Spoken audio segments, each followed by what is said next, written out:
So what this slide is showing you guys is, again, the history of our fund balance. You can see over the years where we have increased it, and then a few years where in 2023 we are budgeted to decrease it slightly.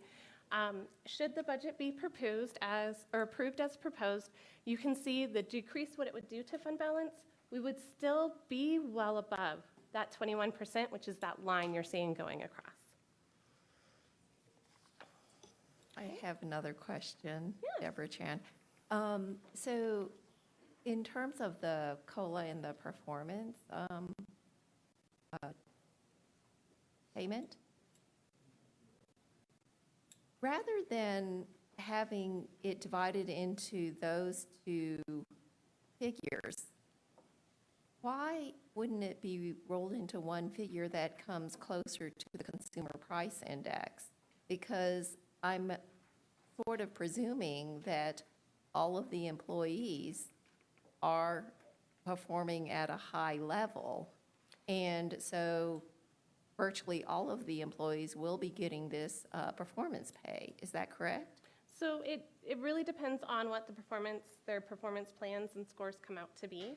So the 2.5 COLA is to try and keep at pace. Paso County and Public Health has been doing really good work at trying to stay at market and get to market. It's taken quite a few years, so we're trying our best to stay there. With the 2.5 COLA, we're working on keeping that. Again, with the 2% pay for performance, wanting to incentivize employees as they do well and perform well across the board. Okay. All right. So, yeah. So again, this slide just showing that fund balance over time, and if this budget should be approved in December as presented, what the budgeted decrease to fund balance would do, what the impact would have. Again, we would still be well over that 21% of the high end of the range per the fund balance policy. Next slide. So this slide is comparing 2023 to 2024.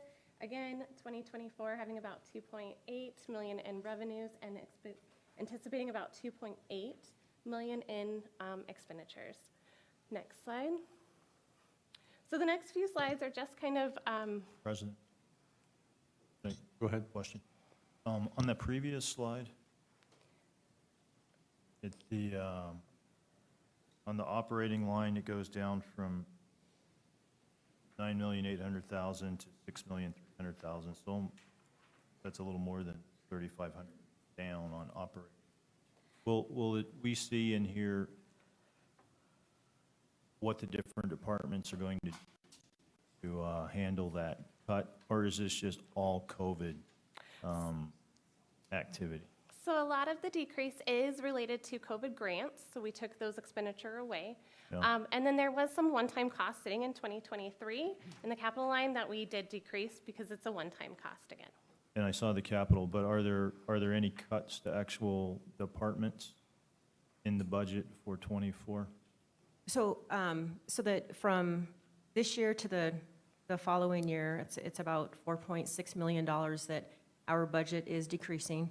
And the answer to your question is yes, but with being so heavily funded with grants, we have to shuffle, and sometimes we shuffle staff into different grants based upon their position, just to fund it.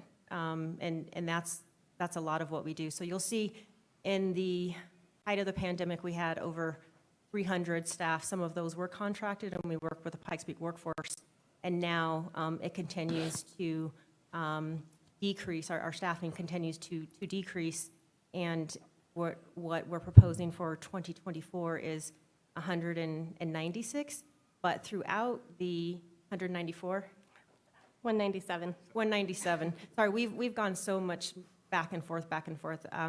So 197, and so through 2024, we will follow the same process as it relates to, when positions are vacated, if they're eliminated, or, what is the future of that position. And, what we've done largely with the COVID funding, we knew that if we didn't have, the need for significant contact tracing and certain efforts, and with some of the funding, we couldn't meet the criteria because they're so limited. So then we have done reductions in force, and then we will continue that process. But my goal is to maintain staffing and to advocate at the state level to get support, because that's not, the funding in here is not, it's not recognized as ongoing, but I just want to make, I guess I think it's really important that our staff know that we're going to do everything that we can to continue being a viable business to support the staff, because we already don't have the staffing infrastructure. When you think about a population of our size and the staffing that it needs, the emerging diseases, the pace at which everything is growing. So I will do everything that I can to try to maintain and also increase funding as appropriate. I'm not requesting 269 FTE, but I'm trying to maintain what we can that makes sense to serve the public for public health protection. Okay. And I'll listen, for the rest of the presentation, but what I'm trying to see is if, with this cut in operating funds, if we're then going to see, say, a reduction in restaurant inspections, are we going to see reductions in services that we provide to the county as a result of this? Or those things are all going to stay the same? This is just COVID positions and COVID reporting, et cetera, that was cut. So I'm happy to wait until the end to see if my questions were answered later on in this. Okay. Thank you. So the next slide is showing the breakout of our revenue. Just overall, again, 46% of all of public health's revenue is based off of program-specific grants. Again, with the state LPHA funding, with that decreasing, it's only about 5% of our overall revenue for public health. Next slide. So this is a snapshot of the total expenditures, again showing personnel being about 76% of the overall budget, with a smaller operating and a very small portion going to one-time capital projects. Next slide. This slide just goes ahead and breaks out the operating expenditures a little bit more besides the high-level operating, showing that we have about 37% going to various contracted services, and program-specific expenditures is about 22% as well. So next slide. This is the 2024 budget calendar and kind of what to expect coming forward. So we have the El Paso County Board. They had their first budget hearing on October 3rd. The 19th and yesterday, the 24th, they had their hearings 2 and 3 to go over their critical needs. I am here today, October 25th, to bring you guys your preliminary balanced budget. The Board of County Commissioners will give direction on November 14th, and we are anticipating going to the board on December 5th to get the El Paso County budget approved, and I will be back in December at the next board meeting to get the 2024 public health budget approved, and I'll have a resolution for you guys at that time. One more, next slide. So we just wanted to point this out. I feel like this is very important to show. The collaboration that public health staff has and works with finance and budget is able to make these reports, the annual comprehensive financial report and then the annual budget book report. We receive awards for these year after year, and a lot of this, and the reason I point this out is these awards are given out because of the transparency that is in these books. Everything of the budget is in the budget book. The ACFR shows you guys everything with the financials along with the popular annual financial report. So just wanted to point that out, and that the continued success of working together with public health staff and our finance and budget departments. Next slide. That is all that I have for you guys. Questions? Okay, questions from the board? Yeah, Mr. President, I'll just try to clarify my question from a moment ago. Is it the case that because, and perhaps this is what Director Whelan was saying, that we move people around, you can't really say that, hey, we're going to maintain our level of effort in restaurant inspections, we're going to maintain it in this other thing we do, we're going to decrease it here, because we don't know, because we're going to move people around? That's, no, that's not Okay. exactly what I'm saying. And so I think one example of trying to maintain levels of response and customer service is the proposed fee increase Sure. to recover costs. However, some of the funding sources or fees or license fees are set in state statute. And we don't have any, control over what that looks like. And sometimes what happens is that if we collect fees for the state, we have to turn around and provide the funding back to the state. And so every program is a little bit different in their funding source, whether it's federal, state, local, and there's so many different requirements. But what I can say is that, we look at our budgets very closely, and we monitor our budgets, and it's, $4.6 million is significant to our budget. And I will say also the impacts that it has on our staff and the ability for continuity of business. The agency has been through a lot of challenging times, and we've been adjusting over this year, and I foresee more adjusting in 2024, but it is really it's a big challenge. And so I can't say that, like the city does a 3.5% cut across every budget.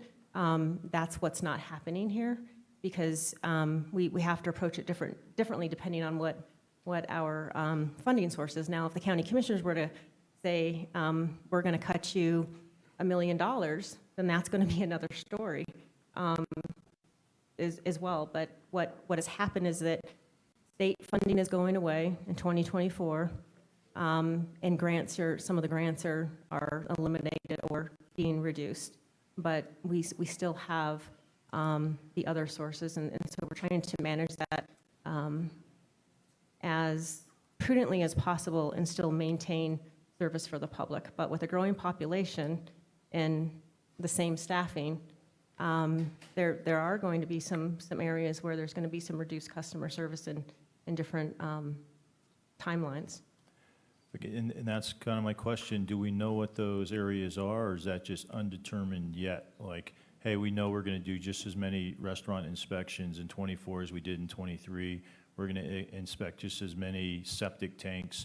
I know we're going to talk about the fees later on, but that's what I'm trying to figure out. Because again, like you said it, the city budget, if it's a 3.4% cut across the departments have to explain, how are you going to accommodate that? How is that going to impact the services you provide to the citizens? That's what I'm trying to figure out here is, and perhaps you've answered it the best you can, is that we don't really totally know yet, because the budget is still somewhat in flux. But are there any areas where we see that right now that we know with this budget, we're going to have to reduce? I'm using restaurant inspections because it's an easy one, or other areas? Well, I think as we go through the recap with the fee proposal presentations, I think that we can focus on that. But with our programs, to provide a report or an update where we've reduced some of the timelines or response. For example, like our clinical services, you'll see in the budget that they've been doing a really great job at increasing revenue. In a few years, what we did was go to have the ability to have third-party payers and accept insurance. And so you'll see that we're able to staff our clinic that way. So our, service lines are so different. Like if you want to report related to customer service and different timelines, it's so very different from emergency preparedness, their funding source, and what their responsibilities are and requirements from the state. So I get what you're getting at, but it is not simple to say across the board for public health, that we've reduced 3.5% within the programs or the timelines. I would need a little bit more time to give you some insight on where there will be delays and what won't be getting done. And I think through the presentations with the fees, you know, they'll be talking about a little bit about that, because if we're not able to increase staffing and the numbers go up as it relates to public health protection, then we're going to have some delayed time, because I don't want to work individuals 80 hours a week. And so that's, you know, we also are trying to maintain, you know, mental wellness and burnout in those areas. So maybe if we go through the presentations and a recap, that'll give a little bit more insight into environmental health, if that works for you. Yeah, that'll be helpful. And I think we're kind of saying the similar things. I'm just trying to figure out, with this proposed budget, which is being proposed to the board, how will that impact the different services that public health provides to this county? Because unless we just say we're going to cut operating by this and we'll figure it out as we go, we have an idea that this department, which does immunizations, is going to get this much funding and should be able to maintain the level of service we had last year. This one, you know, somewhere you do the math and somebody has to take the shortfall. So I'm interested to hear what we're going to hear, and then maybe we can double back at the end. Okay, So, sounds thanks. good. That is all that I have. I have another question. And this question relates to the fund balance. Is the fund balance invested or placed in an interest-bearing account?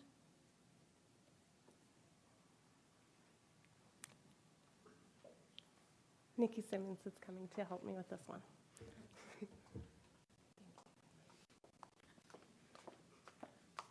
Good morning, Board of Health, El Paso County Chief Financial Officer Nikki Simmons. To answer the question, yes, it's invested in an interest-bearing account. With Colo Trust, it is lower returns than you would see like in a stock market, but we don't invest in anything that's volatile. So we invest public health funds based on El Paso County's approved investment policy, which is fairly conservative. But yes, those funds are sitting in an interest-bearing account, and that interest does come back to public health. And is that, is the rate of interest on that higher or lower than the inflation rate? Interest will almost always be lower than your inflation rate. And so at times, I've seen that interest rate be as low as 0.3%, and right now we're seeing 4.3%. It just depends, and it's invested in Colorado approved. There's a lot of laws on how you can invest government funds, and so that's where we invest those funds. And so it will almost always, if not always, be less than inflation.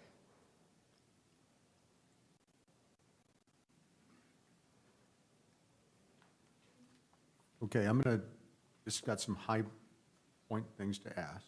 Okay. First of all, I appreciate what you said. We're a service-based organization, so 76% of our budget is employee cost or FTE cost, right? So leaving a smaller percentage, 24% for all operating expenditures. From the presentation, I gleaned that $4.6 million reduction in the next year, but I saw a $1.238 million draw from the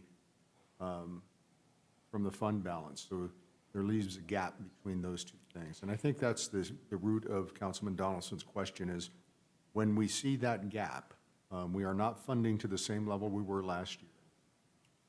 How is that going to be how is that going to affect service delivery? Is the bottom line question for us. Now, that said, and I'm sorry to keep going, I'm kind of rambling. That said, we're about to get a presentation on environmental health, and one of the caveats with the environmental health proposed fee increases is to add FTEs, which is counterintuitive to a reduced budget, to add FTEs in order to provide better services. And so kind of I have the same questions, I think, going on as Councilman Donaldson does. That's what I'm trying to reconcile in my mind, is somewhere there's going to be a drawdown of services.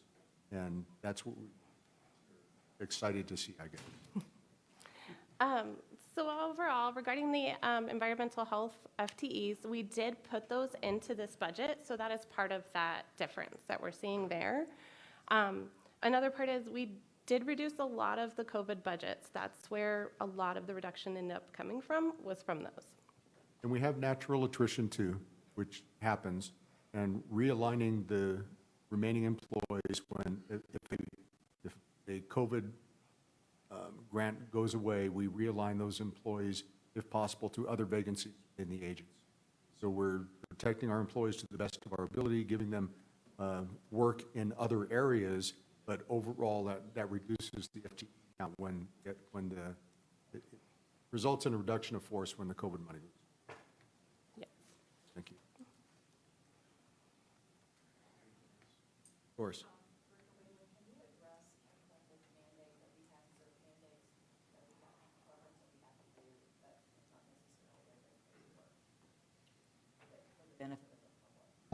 Well, those are largely in environmental health.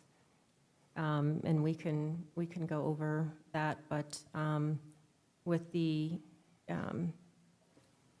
state, and you'll see it in your board packets, that we are required to provide certain public health services and certain competencies.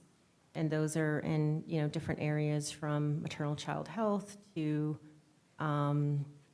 environmental health to family planning. I mean, there's, everything that we do is set with some of the state mandates or the requirements, and then at the local level, with some of that adding to it best practice for public health protection. But I'm trying to think like what is fully funded from the state, and I'm having a hard time with that right now. So, a lot of what the funding that again, it's, $1 million steady state for state per capita for some of the mandates, and then some of the license fees that we do collect, we send back to the state, which is also administrative and timely, time-consuming as well. So many of the grants that we have also, they're very restricted, and those have been flat for decades. And that's another thing that we're looking at the state for, really digging into the funding formulas, and do those funding formulas make sense? An area that we're currently working on is women, infant, and children. There's a USDA grant that comes, federally, and then it goes to the state. And then, how are those dollars distributed to maintain, good public health and also customer service? That's an area that we're looking into the funding formula. So there's so many different efforts that are going on to address funding for local public health, that it is a concern, and it has a big focus and a big priority, not only from our agency, but from across the state. Thank you. And one thing I would also say, not only the unfunded mandates, we do have quite a few grants, but not all of the grants cover the program cost at 100%. So El Paso, or Public Health, is having to come and subsidize those grants as well. Thank you. President Collins, can I? Yes, go ahead.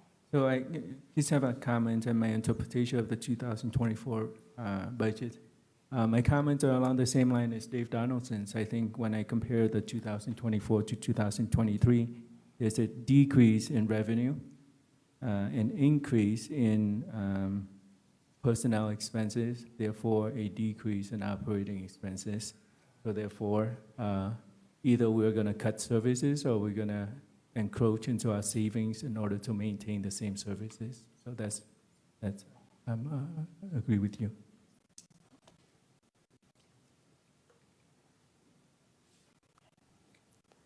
Okay, thank you. As you can see, there's a lot of interest in this, and the more detail that we can get perhaps at another meeting. And I know when you come back to us, it's going to be with a finalized budget, and lots of discussion goes on between now and then. And so for you, for Susan and her staff, we up here are interested in providing a steady level of service to our growing population in El Paso County. And our big question is, how do we do that with a decreased budget? Thank you. Thank you.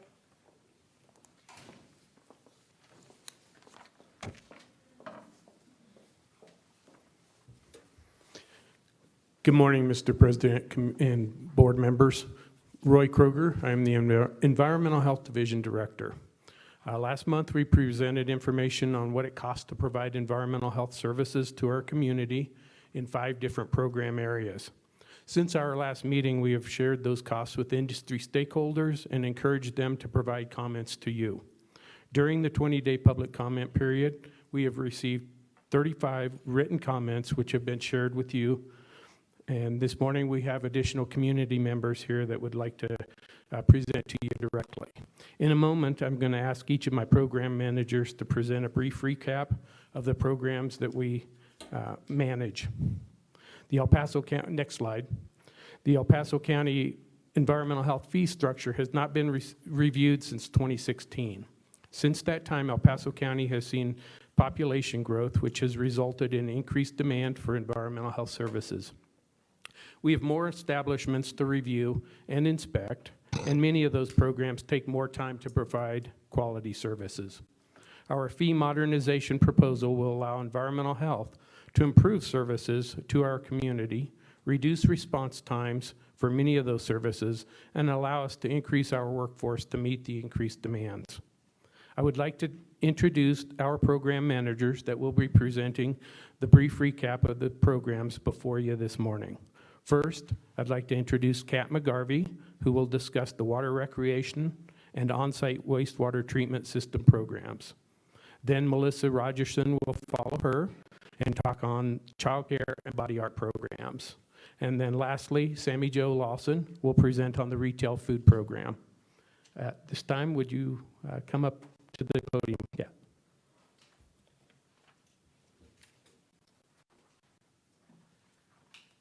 Good morning, Board of Health. Can we get the next slide? Oh, this slide's good, sorry. My name's Kat McGarvey. I'm the Water Quality Program Manager overseeing the Water Recreation Program currently and the On-Site Wastewater Treatment System Program.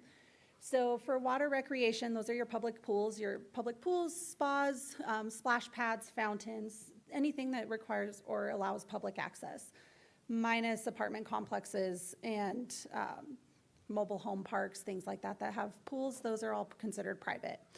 So in water recreation, our goal is really to limit or reduce the spread of gastrointestinal and respiratory illnesses. We've historically had a lot of Legionella investigations, which is predominantly a respiratory illness. So our goal is to ensure we have well-educated operators in those facilities that are able to maintain those bodies of water efficiently and effectively. This program, historically, because it is in a lot of hotels, has a high turnover rate of pool operators, so we are constantly educating and constantly providing that support and education. The proposed fees, next slide, please, here are not as significant of a jump as other programs.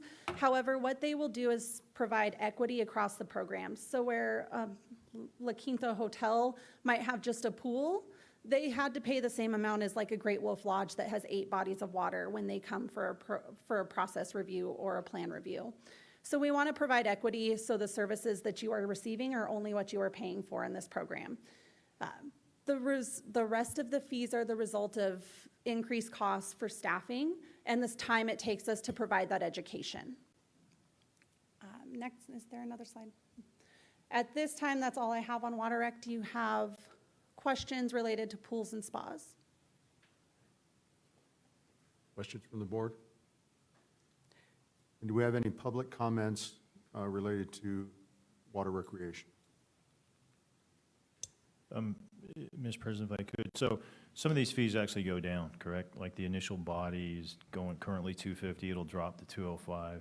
So for the plan review, yes. So Yes. that, right now, we only charge $250 for a plan review, regardless of the number of bodies of water that you have.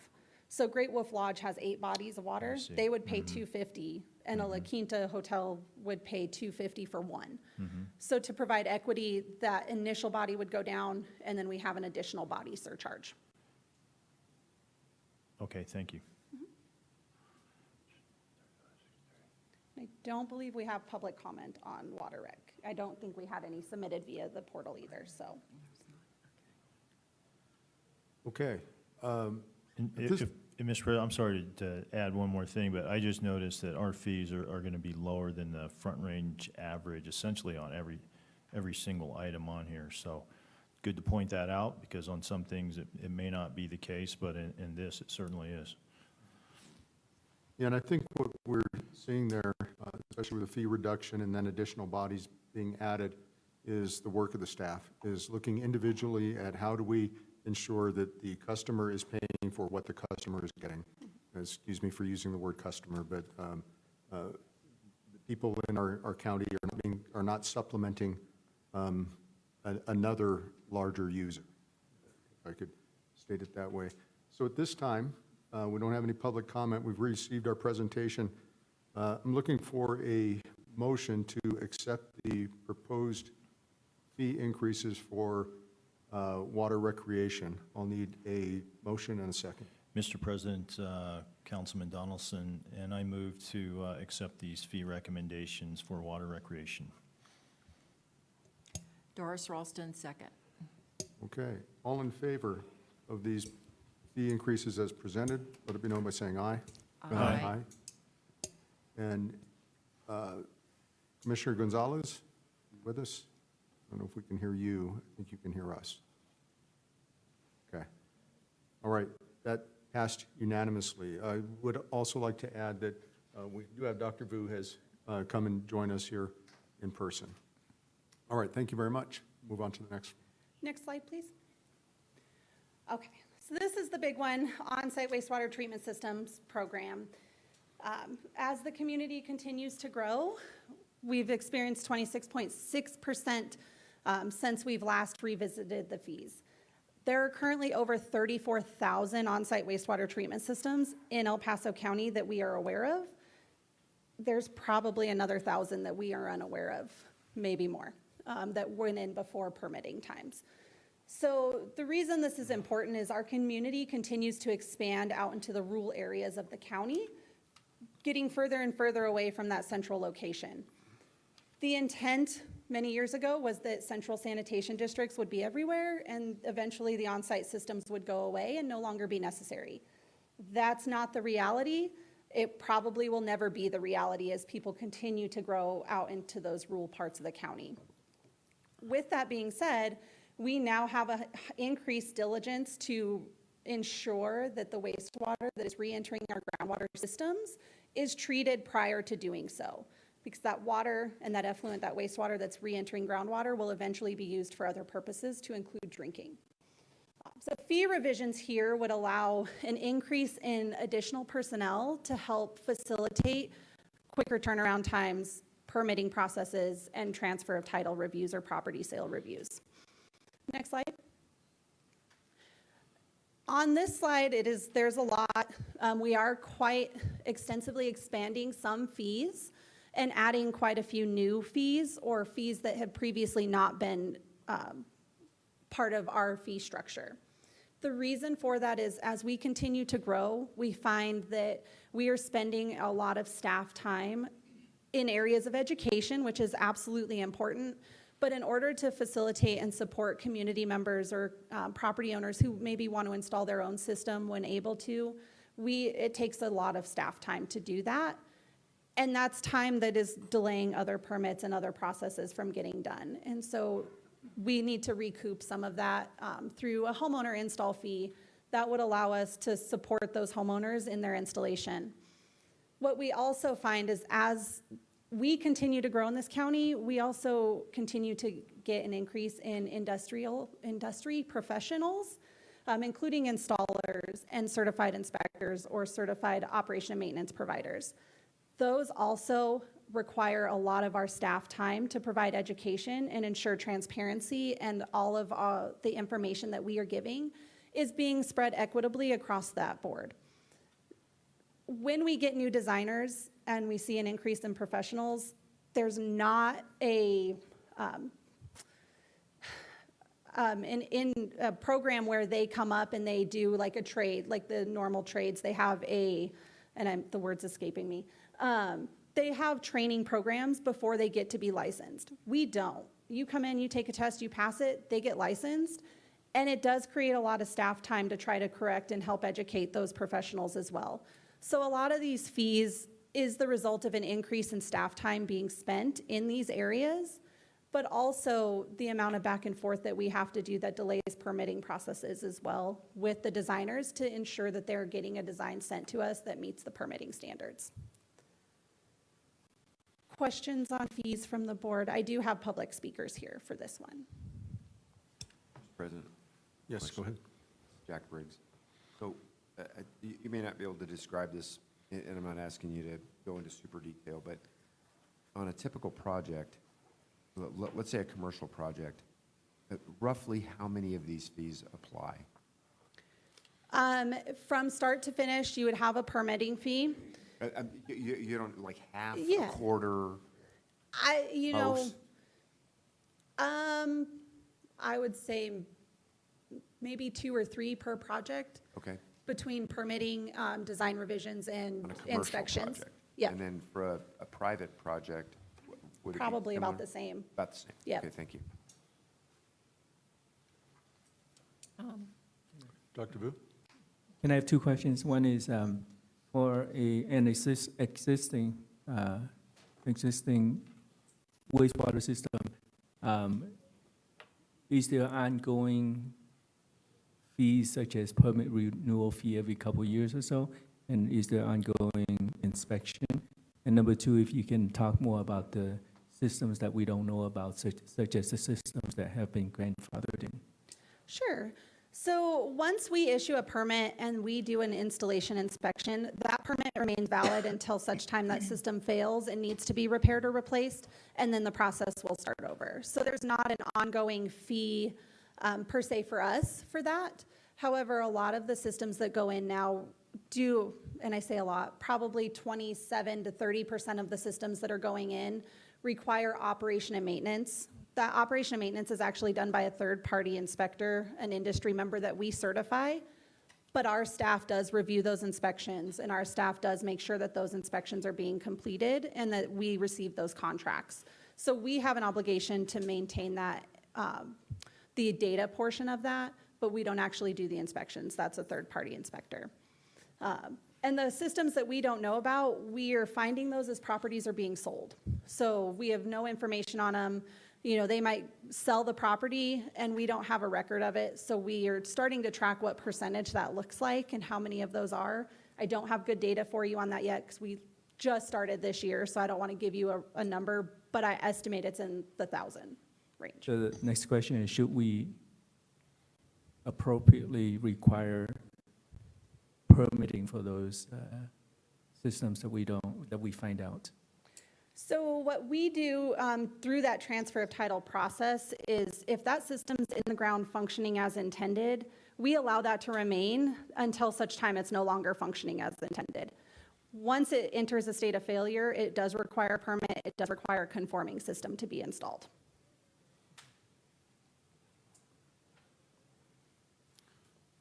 Go ahead. Just one quick question.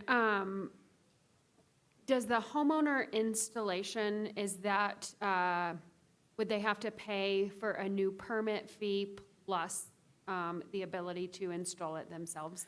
Correct. So they would pay the fee for whatever permit it is, whether it's a modification, new or major. And then the homeowner fee would be in addition to that, a surcharge to that. And the reason is we do a pre-construction meeting with them on site. So we have travel involved. It's about a 2 to 3 hour pre-construction meeting that we go out and have them walk through what we're going to do or what they are going to do to install that system, and then provide that information to us so we can help facilitate and reduce the potential failure in that install. So we've been doing this right now without charging this fee. Historically, we've failed installations and had to go back 98% of the time on homeowner installs because they don't understand the regs, they don't know what the requirements are. Since we've initiated this program, we've seen a substantial reduction in that, and maybe 10% of the systems we have to go back on now. And Yes, Dr. I Dupre. do have a question. What is your lead time on a new permit and an inspection? And what are your target lead times? So currently, right now, the target lead times for a new permit are 2 to 4 weeks. And that just is dependent on the amount of assignments we have per specialist at that time. Current times are probably 4 to 6 weeks, if not longer, and that doesn't include any revision requests that are necessary to get that through the regulation permitting process. The reason is the staffing just is not there, and typically I end up working on the weekends to try to get these out and facilitate these permits for the community members. So right now, the increase in getting these fees through would support, as Susan has said, an additional FTE for OWTS, which would help reduce our lead times in that aspect. And how about your inspection lead times? So inspections, once they are called in, we typically conduct those the very next day. So they call in today, we'll do an inspection tomorrow for them. Those are non-negotiable because they're open holes in the ground. Those are huge safety concerns for us. So when we get inspections called in, we are out there and we do that inspection as quickly as possible for them. So that also leads to delays on the permitting side because permit is administrative work, inspections are field work, and average inspection is about 2.5 to 3 hours with drive time. And so with, if you were fully funded with these proposed fee changes, are you anticipating that your lead times will come down by, 2 weeks? In essence, yes. I think that's a very doable thing. So we've done a lot to try to get some of this down. My staff all have an office week now where they don't go in the field unless it's absolutely necessary because we have maybe 15 inspections in a day. So we are trying to do some things, but it's just not coming down fast enough. And so really, at the end of the day, the only thing that at this point that can help is additional staffing. And if I could jump in on that, kind of a question/statement. So two things happen with adding additional staff. One is we can reduce lead time, but the other is we can reduce overburdening staff that is working in excess of 40 hours a week, correct? So we may not see an equal reduction in lead time, but we will see our staff, the pressure on the staff for having to work weekends and late nights or whatever, early mornings, that will be reduced at the same time. Correct. Okay, Mr. President, go ahead. this might be a question for Susan too, but it looks like in this case, the full-time employee, their costs to public health would be offset by the fees. They would be an offset. Is that the case with all 6 of them that we're budgeting for? Yes. The increased fees would go directly to pay for FTEs in environmental health. Okay, so essentially those 6 FTEs don't put a burden on the budget. They're offset. That's just the word I use. Okay, great. And when was the last time we had rate increases on these fees? How long ago was that? 2016.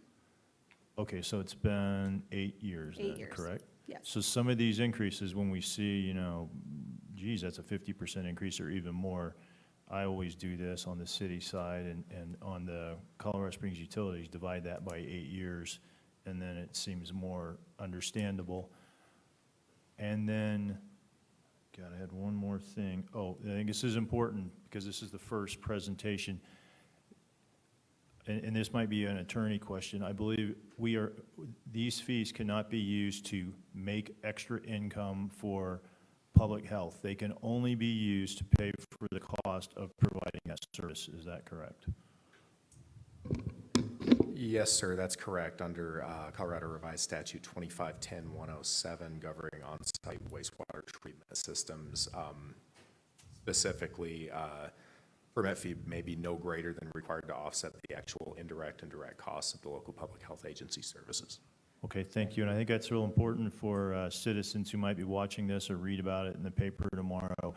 This isn't an attempt to make money, to do other things with. It's simply a way we can pay for the services we provide. Thank you. Please. I'd like to add another piece of information. So in the proposed 2024 budget, we are asking to use fund balance to hire 6 additional FTEs because the fees are they're not all on an annual basis, and some of them will come at different points in time. And these are highly specialized fields in the sense of the on-site wastewater, as an example, the septic systems and OWTS, they're highly specialized, so it takes time to provide that training and those technical skills. And I will say that within the recruitment environment, we're not, seeing quick turnarounds with hiring staff across the board in public health. So that, should the board support that, I just wanted to point that out, is that we would go into fund balance to support this and then let fees catch up to support increased staffing for environmental health ongoing.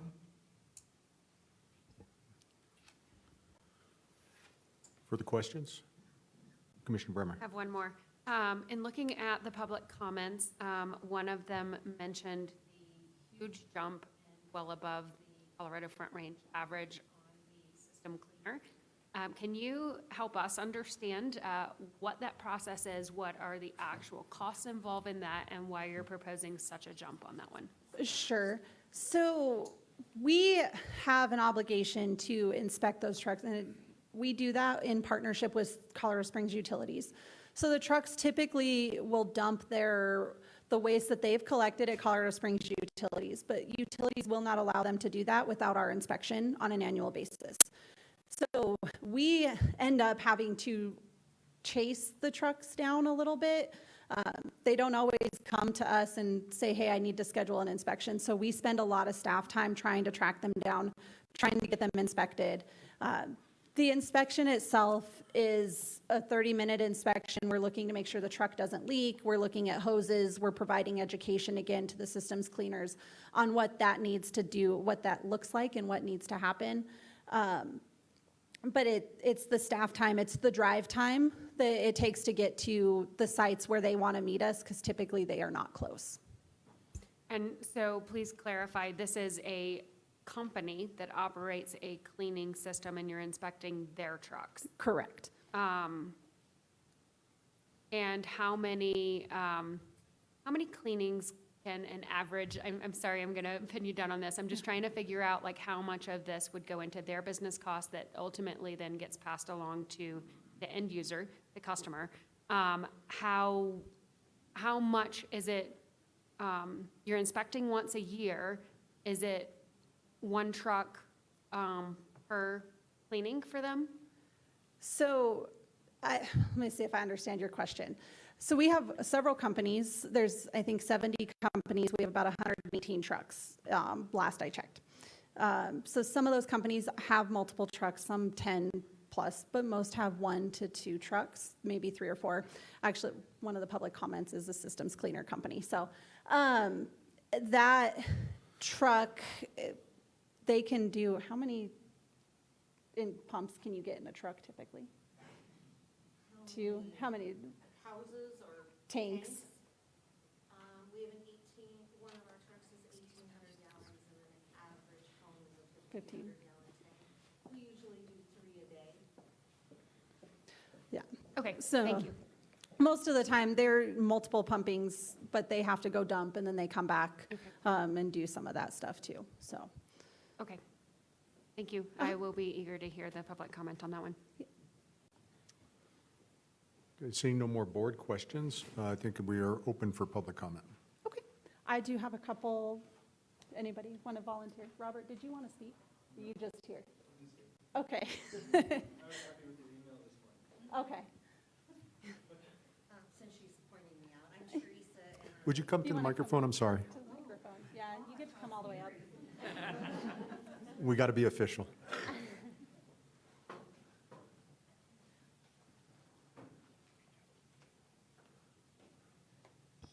Good morning. I'm Teresa with Unique Septic Services. I have a hauling business, so I pump septics and unload them at the wastewater plant. Also do inspections for septic systems during a property sale. So we do both of those. So with regards to the fees, I totally understand the increase, 100%. The fee for the actual trucks going up, approximately one septic pumping is about $350. So to pay for the truck for what is it, 200 and something once a year it really seems fair, and it seems fair to make that increase. As far as the inspections, do you think I could get the proposed fees on the slide?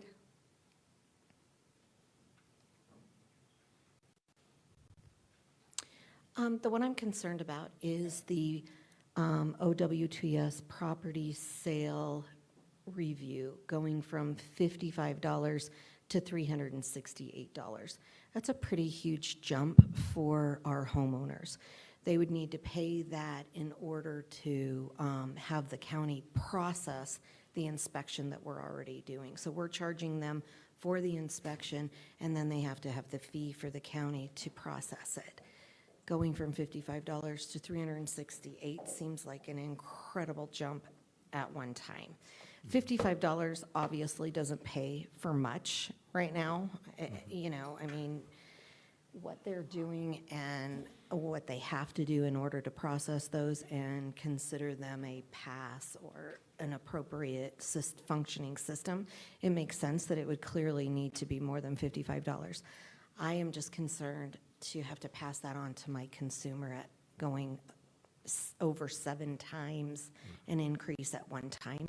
Just concerns me a little bit with how the realtors and the homeowners are going to be affected by that fee. But I do agree with an increase, and we do need more staff. Properties are selling like crazy in El Paso County, and I'm doing, and I'm just a small business, I'm doing at least 2 to 3 inspections a week. That's how many properties with a septic in El Paso County just my company is doing. And God, where was I going with that? And the turnaround time, people are wanting to close within 30 days. You know, it used to be 90 days for a closing on a home. Now it's 30 days. It's impossible for this county with the staff that they have right now to do that within 30 days. The turnaround is just not there because the staff is not there, and they definitely need the help. Kat definitely needs the help. Anyway, thank you for listening. Any other public comments? Gary. We got one, somebody over here is raising their hand. After Gary.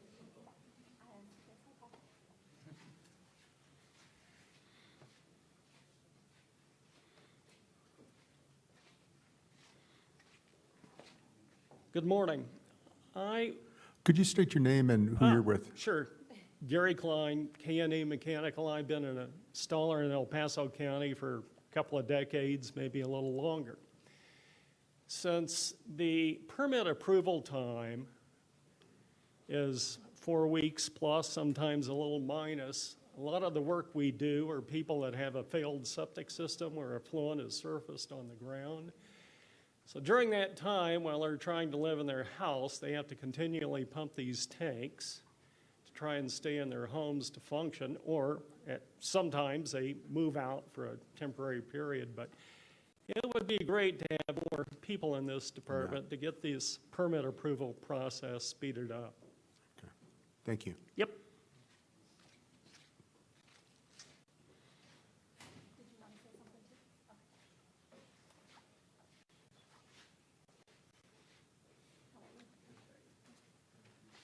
Well, guys, Casey Zimmerman, Bear Country Septic. At first, I was coming here because I'm like, this is crazy, right? A truck went from 90 to 232. You look at that and you're like, what in the world? But you guys are fighting everything we're fighting. We can't find good employees.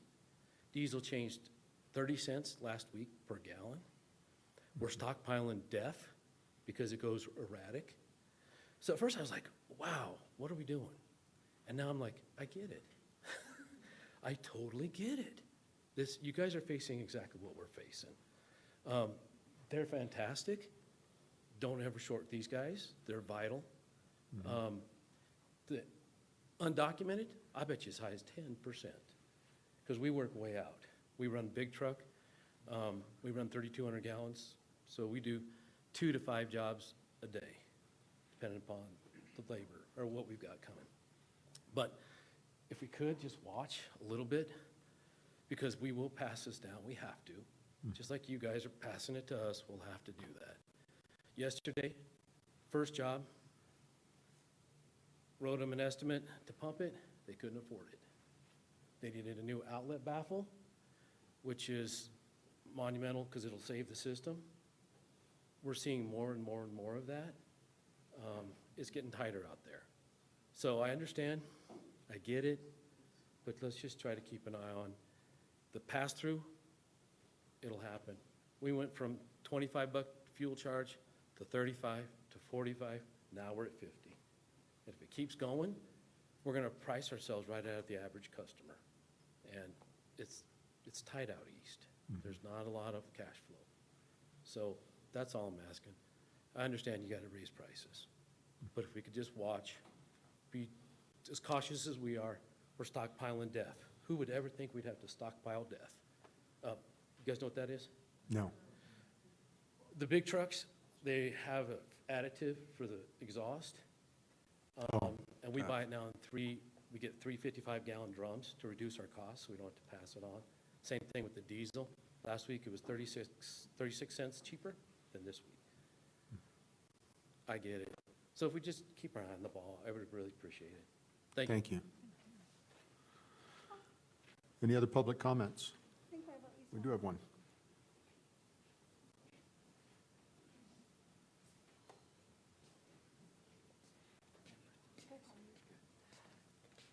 Good morning, ladies and gentlemen. Paul Clifford. I'm an installer here in the county. Been doing it for 26 years in this county, so I've seen every situation. And just like Casey said, we need to be real careful in what we're doing, especially with our fees, because some of the stuff I get from Casey, baffle replacement, stuff like that, because of the costs and permitting and stuff like that, we're actually pricing out some of the older families that can't afford it. I've actually had to tell people they had to move out of their house because they can't put in a septic system, and you're telling them you're basically condemning their house. Some of the stuff that we got, fees-wise, okay, I understand, increases in license fees, things like that. But the one I don't understand is the re-inspection fee, going from $90 to $338. Okay, sometimes I depend on that re-inspection because I have to split as many as 3 times for inspections because of safety, other issues, things like that. So a partial inspection gets done, we try to do, and then have to have him come back out again. But we have to do that 2 or 3 times. We can end up spending an extra $1,000, and that comes out of our side of the house, not the homeowners, because that's supposed to be, we try to keep that in check as best we can. But there's always those situations where we need them. The $90, okay, I can see $130 maybe for that, but something that you're getting 4 times more than the average driver gets on the road today, that's kind of insane. Okay. So, I mean, as much as you guys can do for us, and keep us this industry going and not scare the homeowner in a lot of areas would be well appreciated. We need all the help we can get. We got a lot of older systems out there. Some of them are 60 years old. Some of them we're guessing on what we're doing. Kat talked about them earlier. I deal with a lot of that. I do a lot of repairs. I get a lot of phone calls from Casey and a couple other pumpers and try to handle all this. And we can only do so much. And we expect a lot from these guys, and they do a great job at trying to get it done. So, other than that, thank you. Thank you. Any other public comments? And I do want to give you an opportunity to address that one fee, the reinspection that went up from 90 to 330. Yeah, so the reinspection fee, that what wasn't being accounted for in that is our staff drive time and the amount of time we spend doing reinspections. However, I do want to add that in the permit cost, it has been factored in. Initially, in the current fee, there's only one inspection. The new fee would be factored in to have the initial inspection and one follow-up inspection under that fee without charging a return trip fee. The additional return trip fees would be things like if we have to go back 2 or 3 times, that's when the return trip fees would kick in. We are also looking at eliminating a large, because right now we're running about 500% on our budget over what we estimated return trip fees to be. And a lot of that is new construction. They don't have electrical, they don't have a well in. We have to go back and verify those items right now. Under our operation and maintenance program, we are looking at moving towards startup inspections, which would eliminate the need for us to go out and would save a lot of time and what I estimate to be 1 full 8-hour day of each staff's time a month in not having to go do return trip fees, which also reduces our mileage costs that we're getting paid as well. And that would be lumped into their operation and maintenance contract. So the operation and maintenance provider would verify that that pump is functional for us. So we would still have to go back on maybe 20% of what we're doing now. But we have considered that and looped in 2 inspections to our permit fees, to the proposed permit fee, before the return trip fee would be accounted for at that point now. Okay. Mr. Donaldson.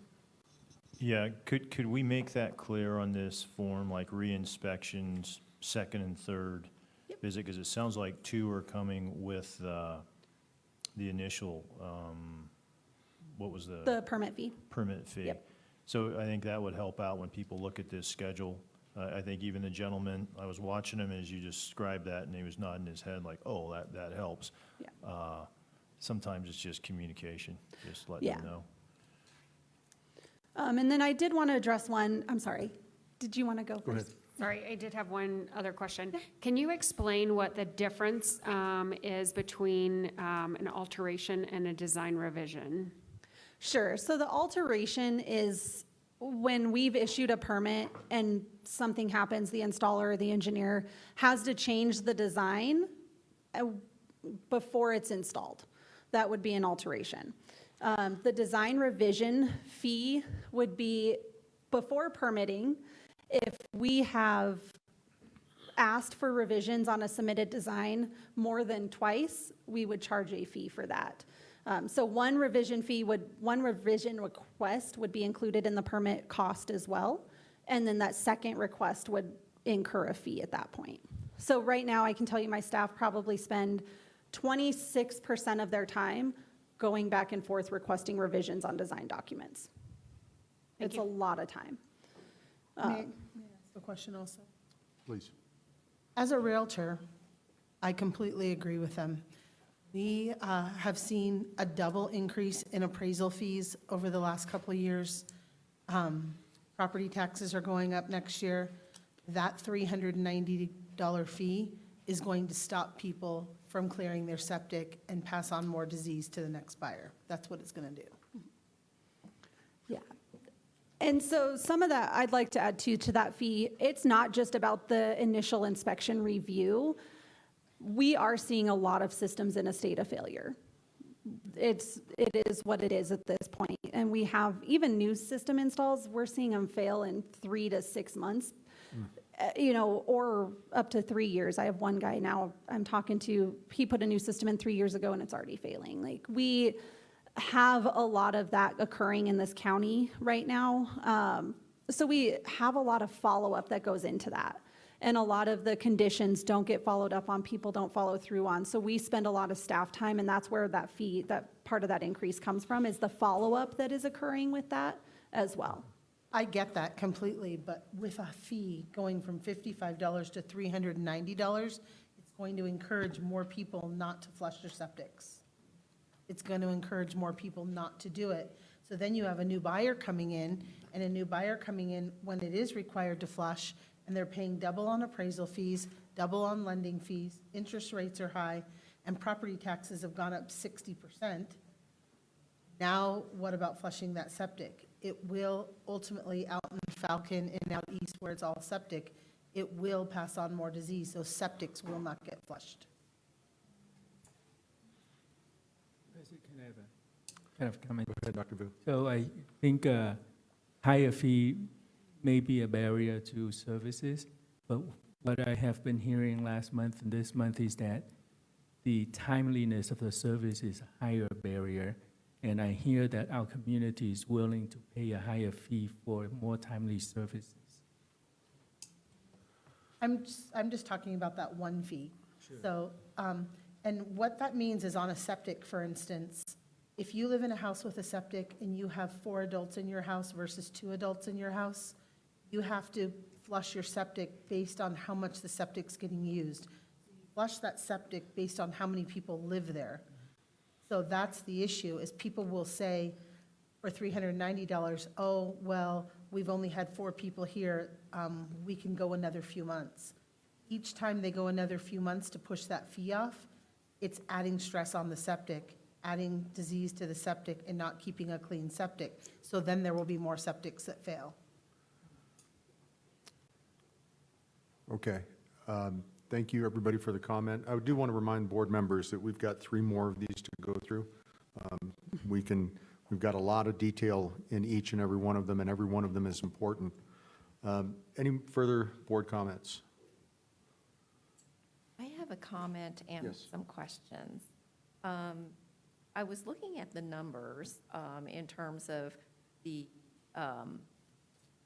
property sale fee and also the truck inspections, and they both come out to about the same amount in terms of the price of the property sale, taking the average price at about $450,000 in El Paso County, and the revenues for the trucks, if they are able to pump an average of 3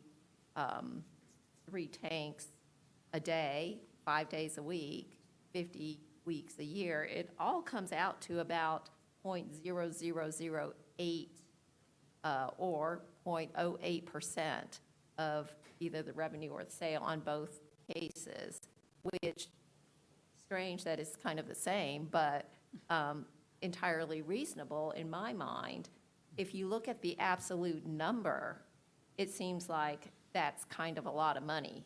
But if you're looking at it as a percentage of a sale price or a percentage of revenues on a truck, you're certainly not going to give that up at 0.08%. So that's my comment.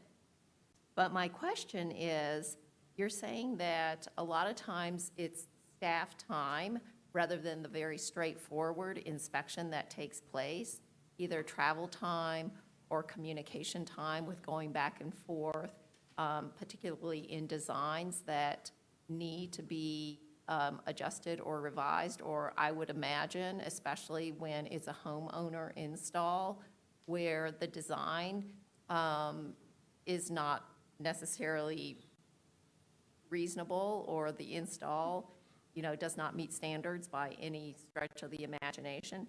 So my question is, rather than having these set fees,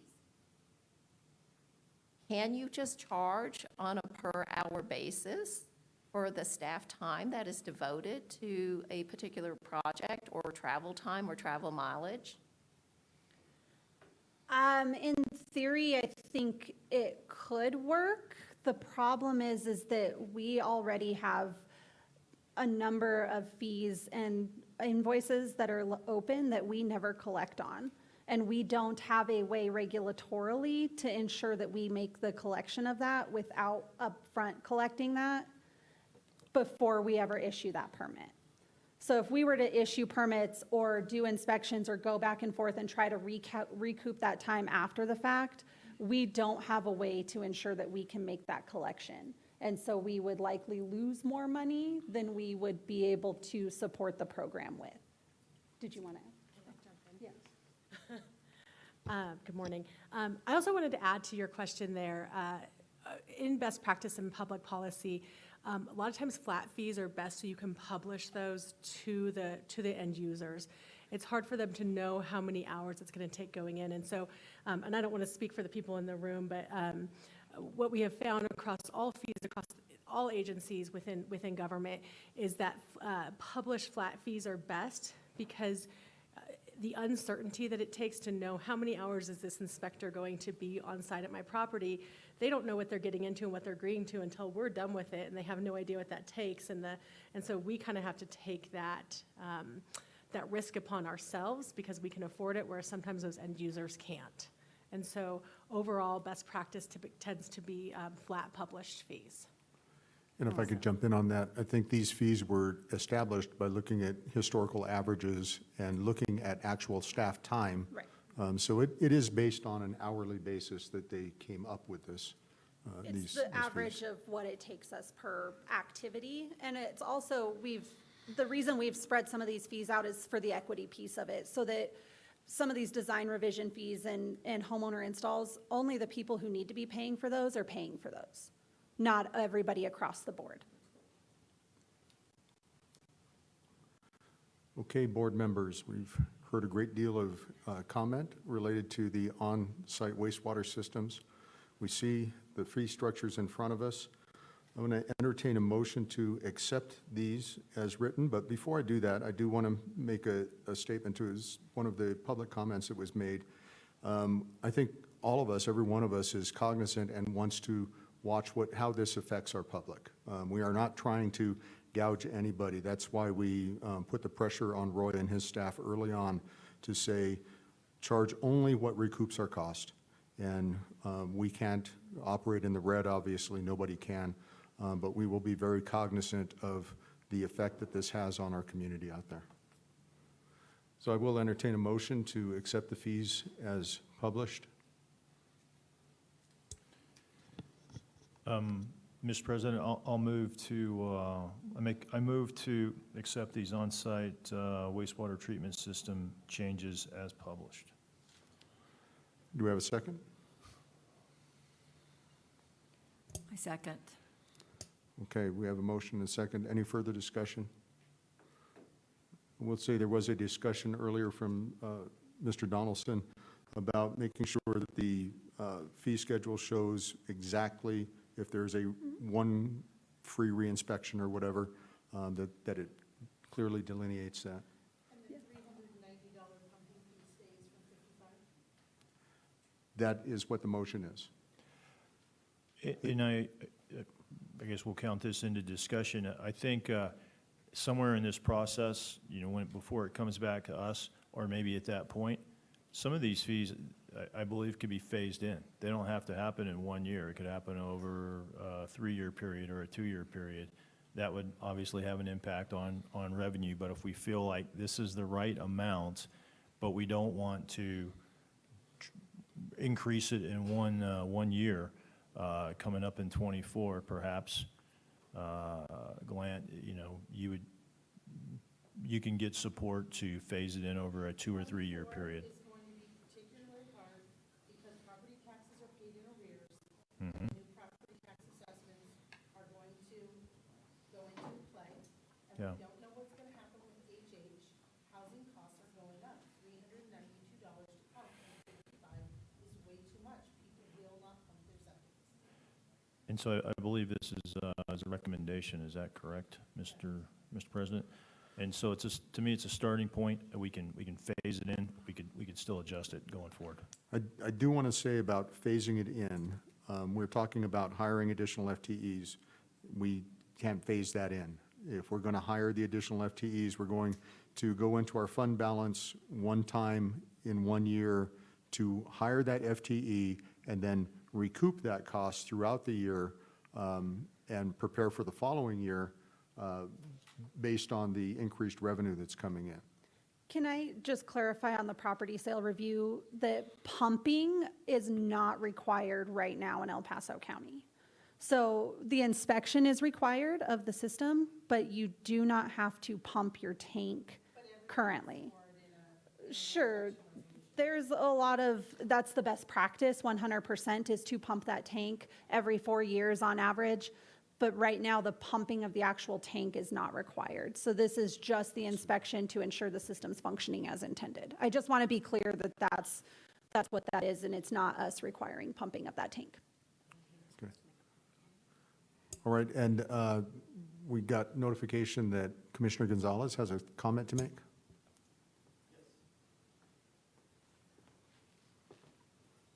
Okay, Commissioner, go ahead. Oh, thank you very much. I did want to highlight, I tried piping in, I guess nobody could hear me. I do concur with Councilman Donaldson's recommendation on looking at perhaps phasing in a couple of those. The one that really stood out was the public comments on the $50 to $300 or $400. That perhaps that could be something to be phased in. So I do recommend, I understand the issues on perhaps hiring and not getting full funding, but I think that's something we still need to look at, is phasing in 1 or 2 of those over 2 or 3 years. Thank you. Okay, I've heard some from 3 different board members concern over that particular fee. So if I could, I will entertain a motion, a second motion, to accept all fees as published with the exception of the, let me read it correctly, on-site wastewater treatment system property sale review, first on-site wastewater system, which went from 55 to 368, to phase that into a 2-year increase, and all the others as they're written. Can I get someone to, let's see, we need a motion on that and then a second. I'll move to accept the 2-year phase-in. Okay. I'll second that. And so we have Dr. Chan with the motion and Mayor Havener with the second. And any further discussion? Just on a point of discussion, I too would be willing to support that amended motion, but for ease of communicating these changes all at once and for actually implementing and enforcing them, I would propose that we perhaps find a happy medium of, everything is effective on the same date, but change that fee if we feel like it's a barrier. Or change that proposed fee to a different number. For example, we could go with I think an equivalent phasing in would be the $80 front range average or $100, since we have much more mileage than most counties on the front range to deal with. I would rather change that fee than further burden staff with keeping track of what fees are due when and when they're implemented. Keep in mind, El Paso County has way more septics than any other county. So, I'd be okay with a phased in on the pricing as opposed to the timing, is what I'm saying. So is that a withdrawal of your second, just procedurally to make it easier? Can I, let me restate it looks like the difference in the fees from 55 to 368 is $313 increase. So if we make a motion that we increase it the first year by $156.50, the second year by $156.50, it will take a 2-year then to get to the. You mean 156 or increase by? So I see the 156. I'll clarify. Increase by $156.50 the first year. Increase by $156.50 the second year. And then the original was 55, so that gets us to the 366. Correct. I think that's doable for us. We can make that happen. Okay, so lots of discussion on this. The motion would be to keep all of them the same and over a 2-year period, phase in the property sale review so that it's less of an impact one year to the next. Councilman Donaldson, so moved. So moved. Do we have a second? Second. Second from Commissioner Bremer. Thank you, everyone, for the discussion. All in favor of the amended? Can I? Go ahead. Discussion, is that okay? Yes, go ahead. So my understanding is the proposed fee is based on what we calculate as our current direct cost to us to provide these services. Is that right? Correct. Okay. So if this is how much it costs us now to provide this service, then I do have a strong preference to stay with the proposed fee, considering our risks and benefits, including the risks of high cost as a barrier to services, and including the risk and benefit of timeliness of services as a barrier to services. I concur. That brings up another question. How many property sale reviews do you do in a year? Between 800 and 1,200, just depending on the year. Okay, so let's look at, see what the deficit's going to be, 800 to 1,200. Okay. Oh, average maybe 1,000. Okay.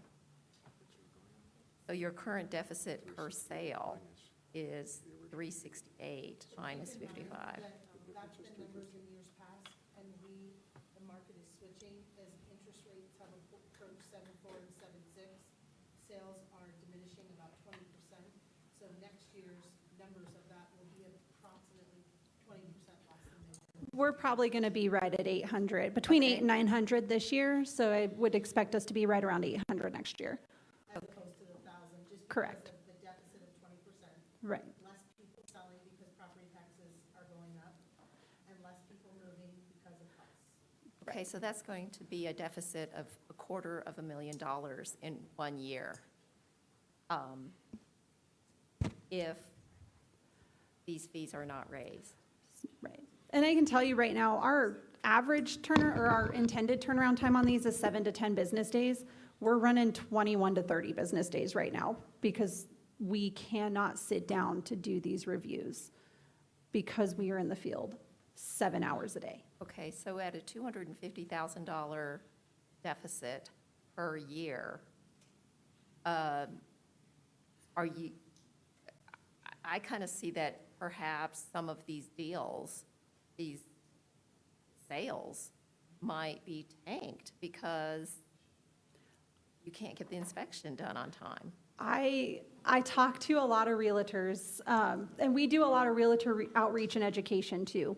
But I do talk to a lot of realtors. They do push us. That's part of why I work at night and on the weekends, is because I realize these things have to be done. And that's really the only way to do it right now. But we do fully recognize that El Paso County is vastly different. We have very affluent areas and not so affluent areas. And I do agree we have to be somewhat cognizant of that as well. And I don't think a phased-in approach as far as half the fee now and half the fee the second year is going to be impactful. I think it will still allow us to get an FTE to help reduce turnaround times and reduce, because right now I probably average 65 hours a week right now. And To an get these average done. closing in El Paso County is 30. Mr. President, if I could? Yes. The $250,000 is if we did nothing and stayed with the old fee. The motion which I made would reduce that by half to 116,000 based on 1,000 units and the amount we talked about. I think we should go ahead and vote on that and see if we have the votes. If not, we can vote on the full thing being implemented in recognizing that we do still have a lot to deal with today. So Okay, I would one call more- the vote. One more comment. Can I add one more thing? As we was talking about fund balance earlier, so when you're looking at phasing fees in like this, I think it's a totally appropriate manner to be able to use our fund balance to make up that difference over time. So what you don't ever want to do in best practice in government funding is to pay ongoing expenses with one-time money. Fund balance is one-time money. But if you have a plan to recoup that money at some point or increase those fees at some point, then that becomes a one-time issue, and then therefore your fund balance is an appropriate place to utilize that. And so our budget for next year can support not going to the full fee. It could support going to Councilman Donaldson's suggestion of phasing in that fee over 2 years, and therefore it solves an issue of passing on immediate large increases to the community, as well as allows our budget to be able to support that. So I guess what I'm up here to tell you is that your budget can support phasing in this without reducing services somewhere else. Thank you. Okay, we do have a motion on the floor, and I'm going to call for a vote now. And the motion is to accept all fees as published, with the exception of the one we've been discussing, the property sale review, that will be phased in over 2 years. All in favor of that motion, let it be known by saying aye. Aye. Aye. Any opposed? Opposed. I also oppose. I think conceptually it's difficult for me. I think the fees are passed on to end users, and appropriately the benefit of the services are also passed on to end users. Understood. Gonzalez does thumbs up. The motion passes with a vote of 6 to 2. Is that correct? Did I do the math right? Yes. Somebody count for me. Okay. All right, thank you very much. We appreciate it. And now I'm going to ask for, let's take about a 5-minute break, and 5 to 10 minutes, and then we'll get back here for the rest of the discussion. Mr. President, if I do the math on my 10 fingers, I think it's 7 to 2. 7 to 2. Vote passed 7 to 2. Thank you for the assistance with the math.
Mr. President. Again, our next program manager is Melissa Rogerson, and she's going to talk about those programs. Good. Good morning still, yes. I am the program manager of our school's childcare, air quality, body art, and waste tire programs. So a little bit about our childcare program. The program has grown by 16.7% since our fees were last revised, and we currently have 386 regulated childcare facilities. We do not regulate childcares that are in homes. So that could include daycares, preschools, school-age programs, group homes, residential or day treatment facilities, residence camps, and summer camps. We conduct our routine inspections every 2 years, and I think that's important to note with these fees. And when you do look at the fees, they are separated by those different categories, so preschool, childcare, all of those, and we'll get to that. But that is because each of them take a little bit different amount of time to conduct. Preschool is obviously quicker. A one-room preschool inside an elementary school is a lot quicker to do than a full childcare center with 16 rooms of infants through school-age programs. In between those inspections every 2 years are facilities that diaper regularly or those that may have a risk of transmitting diseases get an in-person educational consult. So that's all accounted for in those fees. And some other activities that are included would be complaints, pre-operational inspections, room change, and outbreak investigations. You all heard, can we go to the next slide? You guys all heard from Cindy Morgan last board meeting, and she discussed that some of their concerns is that they need our inspection in order to pass their licensing inspection. So when we get behind on those, they have to call us and we come out immediately to do those inspections. But an increase in fees would help support more staff dedicated to this program, which we could then catch up and stay on top of those inspections. And one other thing I just wanted to mention was the average time it takes to do a plan review, because that fee is going from a flat rate to a rate plus an hourly rate. So on average, our specialists take about 6.85 hours. So that would be about $337 for that hourly rate, plus the $135 would be about $487 on average. So if you guys had any other questions for me, I'm happy to address them. Okay, Doris. Okay, can you explain, it says the child care plan review includes pre-operational inspection, that's one, and then you've got the next line item, child care pre-operational inspection. Is that an additional? So those are two separate things. If we have a brand new child care opening or somebody's opening in a building that has never been a child care before, we will go through the plan review process. So we'll review their setup and essentially their floor plans and their processes they plan to do. If it is just a change of ownership, which happens a lot in our schools and those after-school programs, so we have a lot of different third parties that contract and rent space in a school to hold their before and after-school programs. If they're just switching companies, they're using the same room, same everything, we'll just do a pre-operational inspection and not a plan review. So every new facility that is opening gets a pre-operational inspection, but only some of them get that plan review, so that pre-op is included in the plan review fee. Mr. President, easy question. Is it also the case that the last time these fees were adjusted was 2016? So from what I could find, it was actually 2013. So these have actually been a lot longer than that. Okay, so it's been a decade. Yep. Thank you. Dr. Bill. Nikki's comments before regarding flat fee versus hourly fee. So for the first line item, would it be also appropriate just to convert that to a flat fee? I do have the data on what our average would be, and then equate that to a flat fee. We have that in previous versions of the fees, but Again, like if a preschool is getting a plan review, it could be only an hour versus like a full childcare with 16 rooms, again, could take us several hours more than that average. So doing a flat fee could also then charge some people more than Right. they, yeah. So Right, so either it's- way, yeah. But just to be consistent in general, everything else is flat fee. Now we have this 1 hour fee rate in there. Yeah, the last time that this came up was when we were talking about recreational water, and they could charge a fee per body of water.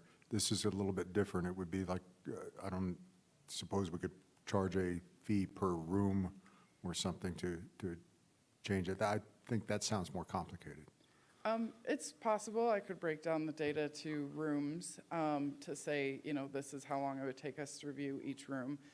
For the most part, the plan review would take, like, all their procedures and all that would be the same, and then each additional room would probably be a very minor addition, because just reviewing a single room would probably only take us 15 minutes on a floor plan versus the actual plan review itself. Reviewing are they going to make their own food, reviewing their kitchen, all that kind of stuff would take the majority of the time. So there would still be like a flat rate that would not be additional rooms. Okay. Yeah, I just want to make sure that we're not overcomplicating things, because a room could be a kitchen or a room could be a classroom and they have very different requirements. Yes. So a per room fee might, in my mind, complicate things or make it more difficult. Mr. Chair? Yes. The thing I like that she stated about the hourly rate is it doesn't penalize smaller facilities. Right. Larger facilities are paying more because they have more students. Smaller facilities are paying less because they have less students. Actually, by doing it hourly is really fair. Okay, and I appreciate Dr. Vu's comment. We heard from our budget folks that hourly is more difficult. This is one exception that we've seen thus far, so let's all just keep that in mind. Other comments? General Briggs. Yes, I have several comments, so please be patient with me, and I'd like to preface it with, this has nothing to do with the staff. This is, I am a big staff fan, and I think many of you know that. But this has to do more with the state. So, but I have some specific questions, first of all. Why are all of these proposed fees, except for maybe one, higher than the average of the Front Range? So I believe Roy addressed this last time, that they are all also reviewing their fees, and I assume that their fees are a little bit more dated, but I don't know if you want. General Briggs, we can't ensure that those are up to date. Those are what the Colorado Front Range average fees was what we were able to get. But I will tell you that in hearing from public health directors around the state, they are looking at all different funding streams as well, and some of them are in the process of assessing their fees, and some of them are might have already done so. So these are not, some of them have been updated and some of them haven't. Okay. So this is the best that we have for the point in time that we were doing the research. So for the benefit of the doubt, I'm going to sort of put my hand over that, okay? So that we don't make a false comparison, because I don't want that to be held as a negative if it's not very accurate. Can you help me understand, maybe you did answer this question and I'm just not smart enough to have followed it. What's the difference between a pre-operational inspection and a potential new establishment inspection? Sure. Or review? So, a pre-operational inspection is when somebody comes to us and they have a location already set and they want to open their business there.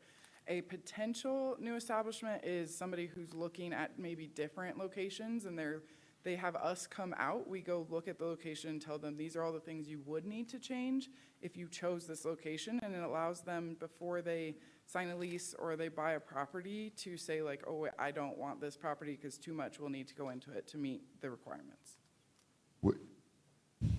Would it be the same kind of an inspection? Essentially, yes, but it's a little less time on our end. Our report is different. For a pre-operational inspection, we it's already set up, they're already pre-ready to go. Okay. And then the potential is, we're doing I a would lot of offer that if education. they're that similar, maybe combining them would just be, so you don't have this sort of red herring out there that says we're creating a new fee, when in reality, we're just doing the same thing, just it's slightly different. You could combine them because they're about the same price. And just to confirm, you don't do this in any in-home? Correct. We have a couple facilities that are in old houses, but it's not I understand. where anybody is living in. So how does an in-home daycare get inspected? So they're inspected by their state licensures. State license? Yep. Okay. Which is now going to open the door to the question or the comment that I think I have more than anything else. I find it really challenging to support the idea that the state says, we're going to do an inspection, but before we do that inspection, you, county, now have an unfunded mandate to go out and do an inspection before we'll do it. Because that sounds to me like two inspections that the state is basically requiring of a provider, when in fact, one inspection should be enough. Please tell me I'm radically wrong. I'm happy to be radically wrong about this. If someone can explain it to me why that seems to be the case. So the state, when we say the state, it's not public health. It is the College Department of Early Childhood, which used to be they used to be licensed through DHS. And so now they look at very different things than we look at. And I guess it's more of they want the real subject matters experts of public health to look at our related things versus what they look at. They look at like size of the room. They will tell them how many children they can have based on the size of the room and how many adults per child they have to have. They look at a lot of like background checks, all of that kind of stuff. And there's a lot more to their inspections as well that we do not look at. So my protest vote today is going to not be about what you are trying to do. It's the fact that the state requires by department, that's not the right word, but two departments are requiring the same sort of thing, and there's no like legislature oversight of this in an appropriate way that would say, we need to streamline this so that businesses can operate while still providing the security and safety oversight that needs to be done. It seems to be fairly capricious with two different organizations sort of asking for that. And I would suggest, if for the record, the state's public health folks should be overseeing this in a way that doesn't require providers to have to answer to multiple organizations when the idea is the safety of the operation. Does that make sense? Your And again, I'm happy to have a conversation about this, but it seems to me that one inspection should be the inspection. And I think that she made it clear that they are inspecting two different things. And Commissioner Bremer? Yes, I would love to add to this. This is not the only sector that deals with this, but we're talking licensure, which is very different from facility inspection. And if you look across the board, you have all kinds of professional organizations, including hospitals, probably including, I'm not really sure, your facility. Yes. And so different agencies are running those. Sometimes they're federal, sometimes there are all kinds of compliance things. But I think in my mind, this is the role of the public health piece is for us to, as she said, kind of specialize in what we know in the environmental health piece as much as we can, and take care of that. And the licensure is a completely different thing, both of the individuals and of the facilities. I understand. And I don't want this to be about me. But I'm very familiar with the multi-layered inspection process that happens with different departments that come in and look at the exact same rooms and sign a piece of paper. Other board comments? I'm finished with that. Just one, I agree with what you're saying with the multi-layer inspections. However, in the case of children that don't have a voice and children that don't have command of the English language yet, tiny children, it just protects the kids. I agree with you as a rule, as a principle, but I understand. Fortunately, the adults should be cognizant of what they're responsible for and should understand. And if they're not, then, and I don't deny a robust inspection program. I'm just concerned that we create a bureaucracy of multiple inspections when we, and I believe the county is actually the right level, because they can see across municipalities and make sure that things are consistent, but that the power should not be at the state or federal level in this. It should be at the county level to do Absolutely. this. That's really my Absolutely. concern overall. absolutely. We need to change more than that. We need to change more than these fees to get at that, though. Okay, not seeing any other comments. I do, from what I heard, let me see if this is a recommendation. From what I heard, the child care pre-operational inspection and the child care review potential new establishment inspection, which is a new fee, they are only $5 apart. I think there was a suggestion that those be combined into one, and because it's essentially the same fee, charge for that. And then General Briggs's comments are well stated that having multiple levels of inspections, if that could be streamlined in any way, I know that's outside of your hands and your purview. We're speaking more to the state level, but streamlining these wherever possible so that we don't have multiple sets of requirements and multiple inspection days which interrupt business would be preferable to any business operator. I think we can all agree on that. Mr. President, thank you for that. And just for the sake of time, quite honestly, I'm not willing to die on the hill of pre-inspection versus new establishment. So I'm happy with the way it's written. Okay. As opposed to changing something and going through that. Copy. Okay, well then I will entertain a motion to accept these fees. Oh, I'm sorry, do we have public comment? I'm not aware of any. Okay. All right, then I will entertain a motion to accept these fees as published. I so move that we accept the proposed childcare changes in fees. And a second? I'll second that. Thank you. All in, oh, any further discussion? I always forget that part. All right, all in favor, let it be known by saying aye. Aye. Aye. Any opposed? And from Commissioner Gonzalez?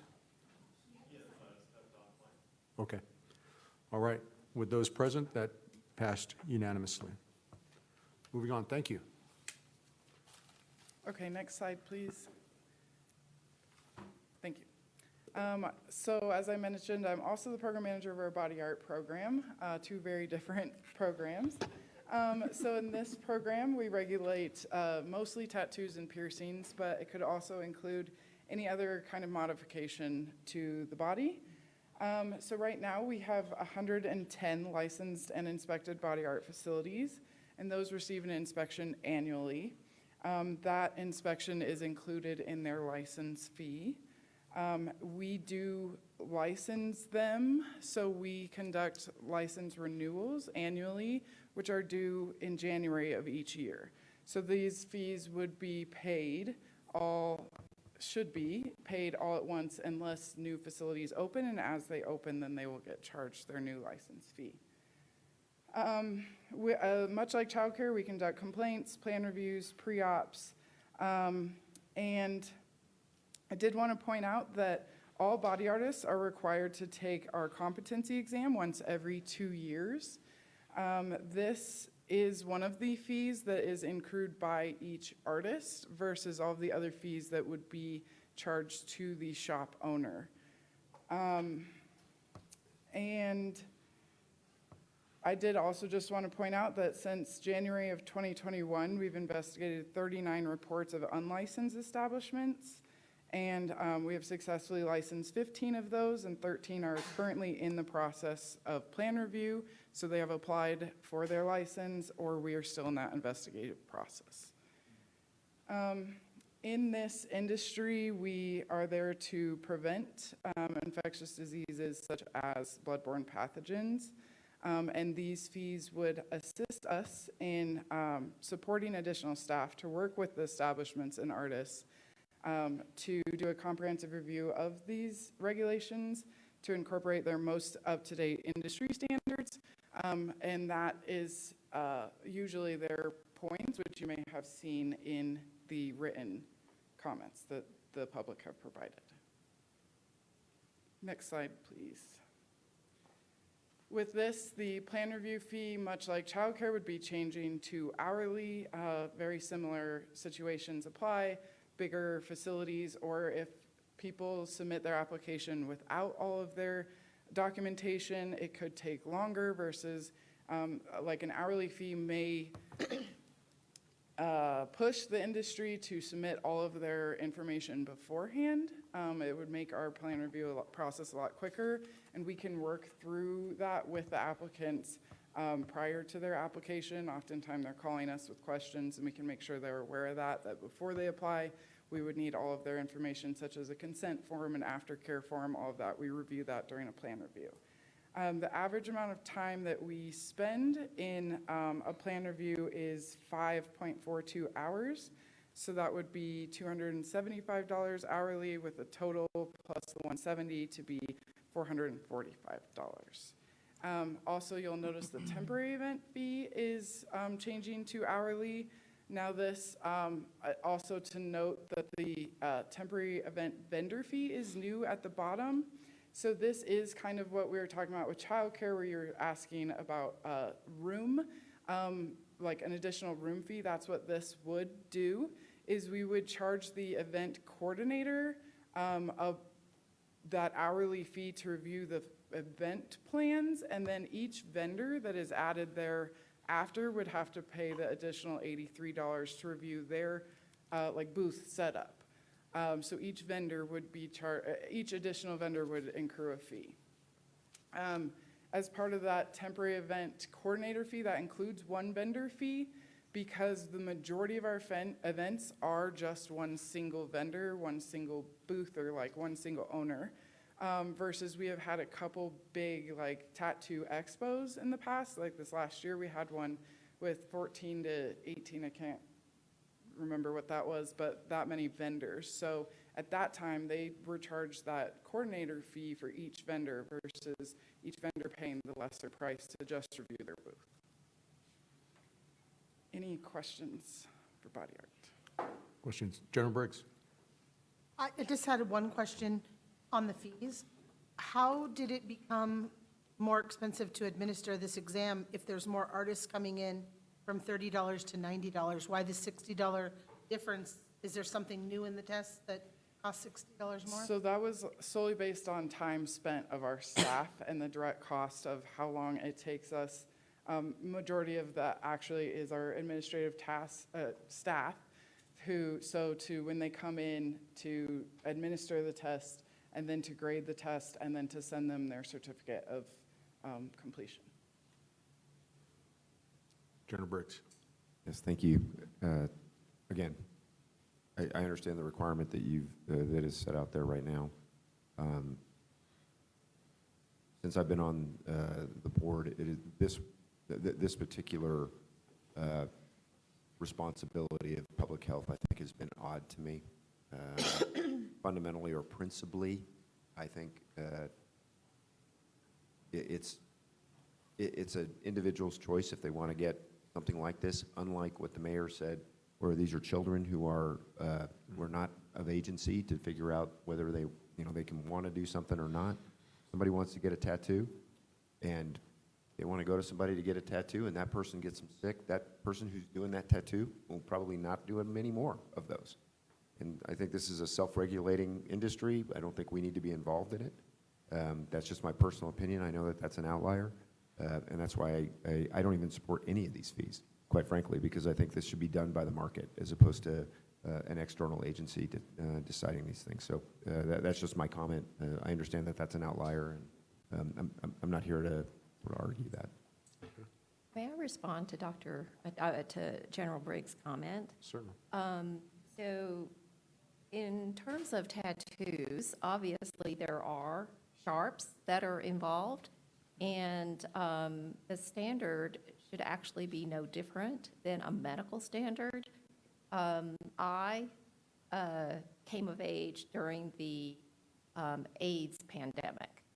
And even prior to the AIDS pandemic, when I started in medicine, and the reason that tattoos were noted in patients' medical records was an indication for risk for hepatitis and for HIV, and in some cases, syphilis. These are communicable diseases that have a very long asymptomatic period of infection. And so people can get tattoos and not know that they have a serious infection for many, many years. Obviously, you can have immediate infection, which can be as minor as mild cellulitis and as serious as necrotizing fasciitis, which is flesh-eating bacteria. Those are very rare, and the NIH, of course, has done numerous studies on tattoos and the risks, not only with communicable diseases, but also with toxicity of the products that are used. For the NIH study, which I think was completed in, I can't remember if it was 2016 or 2019, the rates of infection were twice as high for unlicensed facilities versus licensed facilities. And the licensed facilities have an infection rate that are actually similar to post-surgical infection rates. That is already somewhat high. Post-surgical infection rates usually run somewhere between 2 and 4%, but you have to remember that people who are having surgery are often having surgery because they are already infected. And so you're cutting through tissue that already has infection in it, and sometimes it is hard to avoid a post-surgical infection when one already exists. The reason I say that infection rates that are comparable to surgical infections are already high is because most people who are getting body art done are healthy, and presumably body art is not being applied to areas that are already infected. Plus, they are being done in facilities that do not have a high titer of infectious agents as hospitals do. So I'm fully in support of making this purely elective procedure as safe as possible. I do have one question, and I probably should know the answer to this, but are all body art artists required to be licensed? So it's different per county in Colorado and across the nation, but we license the shop. So the establishment, we license the owner.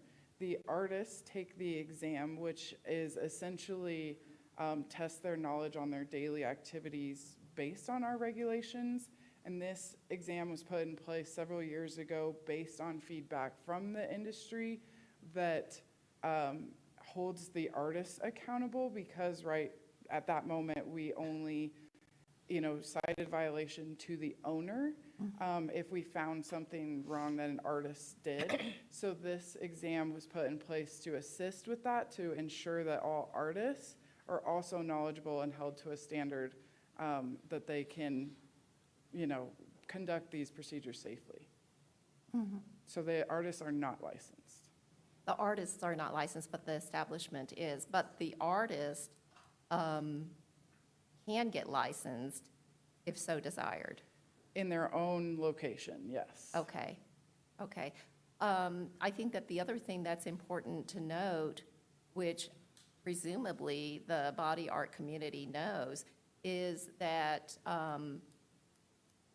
with the NIH study and others that have been done on a state basis, the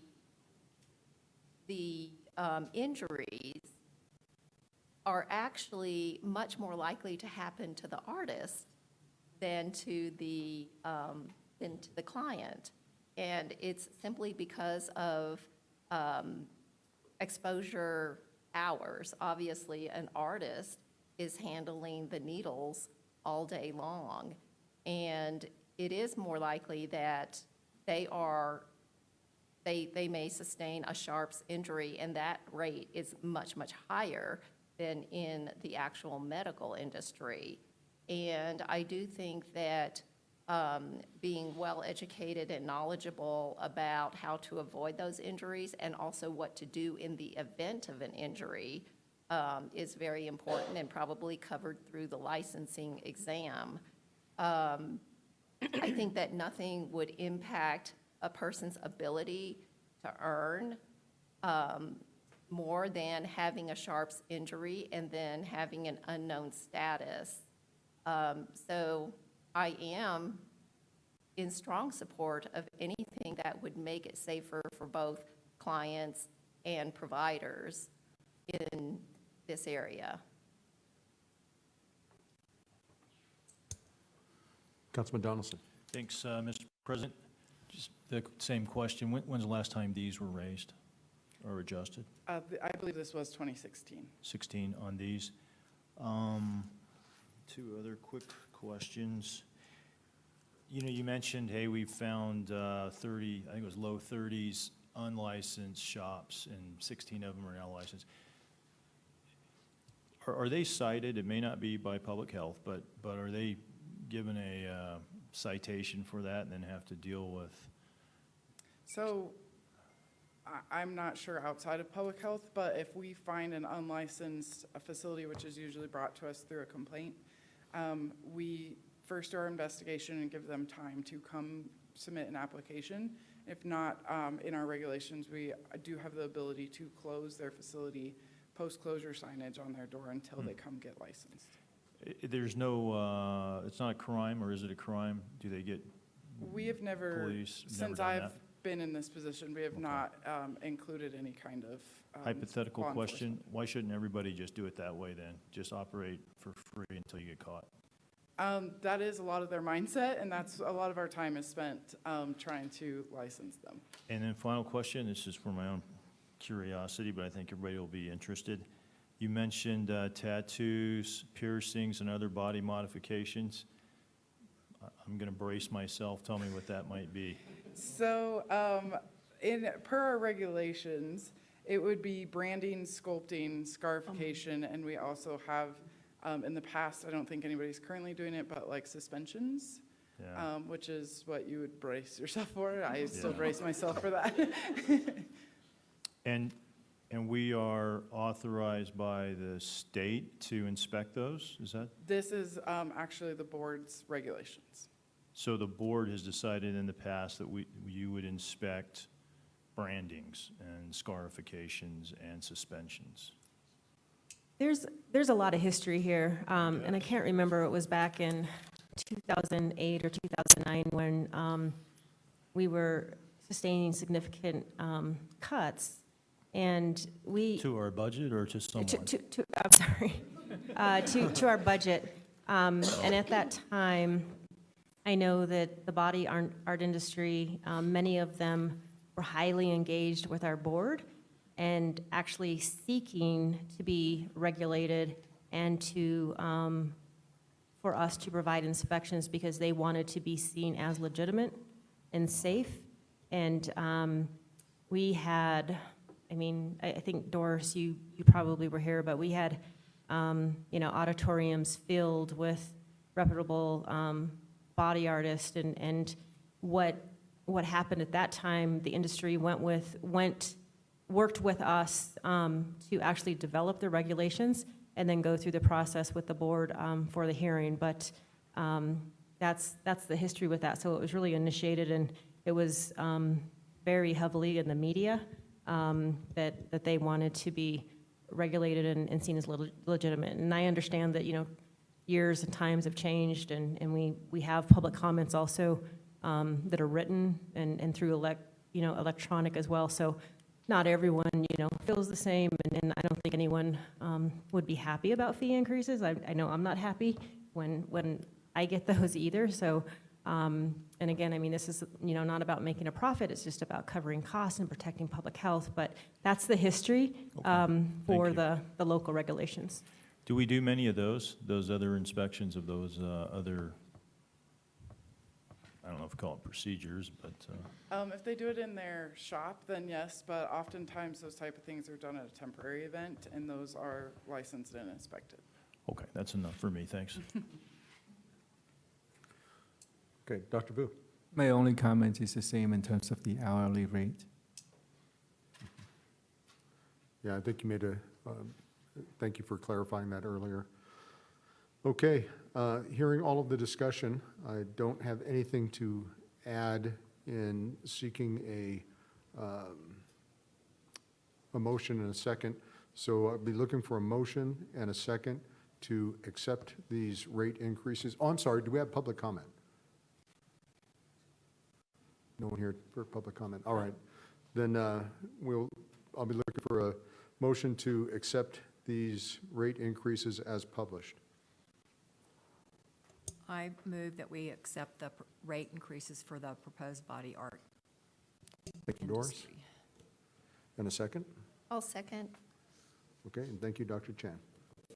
All in favor of the motion? Oh, any discussion from the board? I forgot that part again. All right, all in favor of the motion, let it be known by saying aye. Aye. Aye. Any opposed? Nay. Okay. As noted, General Briggs voted nay, and the motion passes. And I think that Commissioner Gonzalez stepped off now, so it passed 7-1.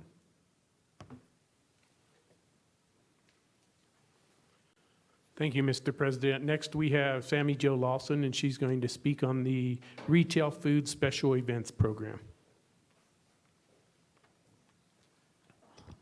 Good morning. Thank you for bearing with us and for your time this morning. So in speaking about the retail food special event fees, again, these fees have not been revised since 2016, and we have seen an increase in these permits issued of 154% since 2016. What our main focus during these special event inspections is preventing the spread of foodborne illness through, and we are doing so by providing those inspections and a lot of education. So for special event vendors, the majority of our time truly is spent in education. I want to elaborate a little further that when we talk about a special event vendor, we are talking about somebody who is setting up a temporary tabletop setup. That is not a food truck, that is licensed differently. These are, again, a temporary setup, and as such, we have a very robust application process that we go through with that vendor. And this is through what we're looking for is if we were to get this fee increase passed, it's going to allow us to continue to provide that level of education, support, inspections, as well as allow us to inspect more events than we can do with our current staff. A couple of highlights I want to mention as well is when I talk about the education we do. A lot of these vendors, some of which this is their first time as a vendor or selling food, they might be a new business owner. So we do offer a lot of education in advance, walking them through what the process looks like. We also set up one-on-one meetings with vendors as well. We have staff who are Spanish speaking, so they will set up one-on-one conversations and actually go with them through the application process. The application itself has a pretty thorough planner view in it, in which is a roadmap for that vendor to kind of follow and understand what it is we're looking for and concerned about from a food safety perspective.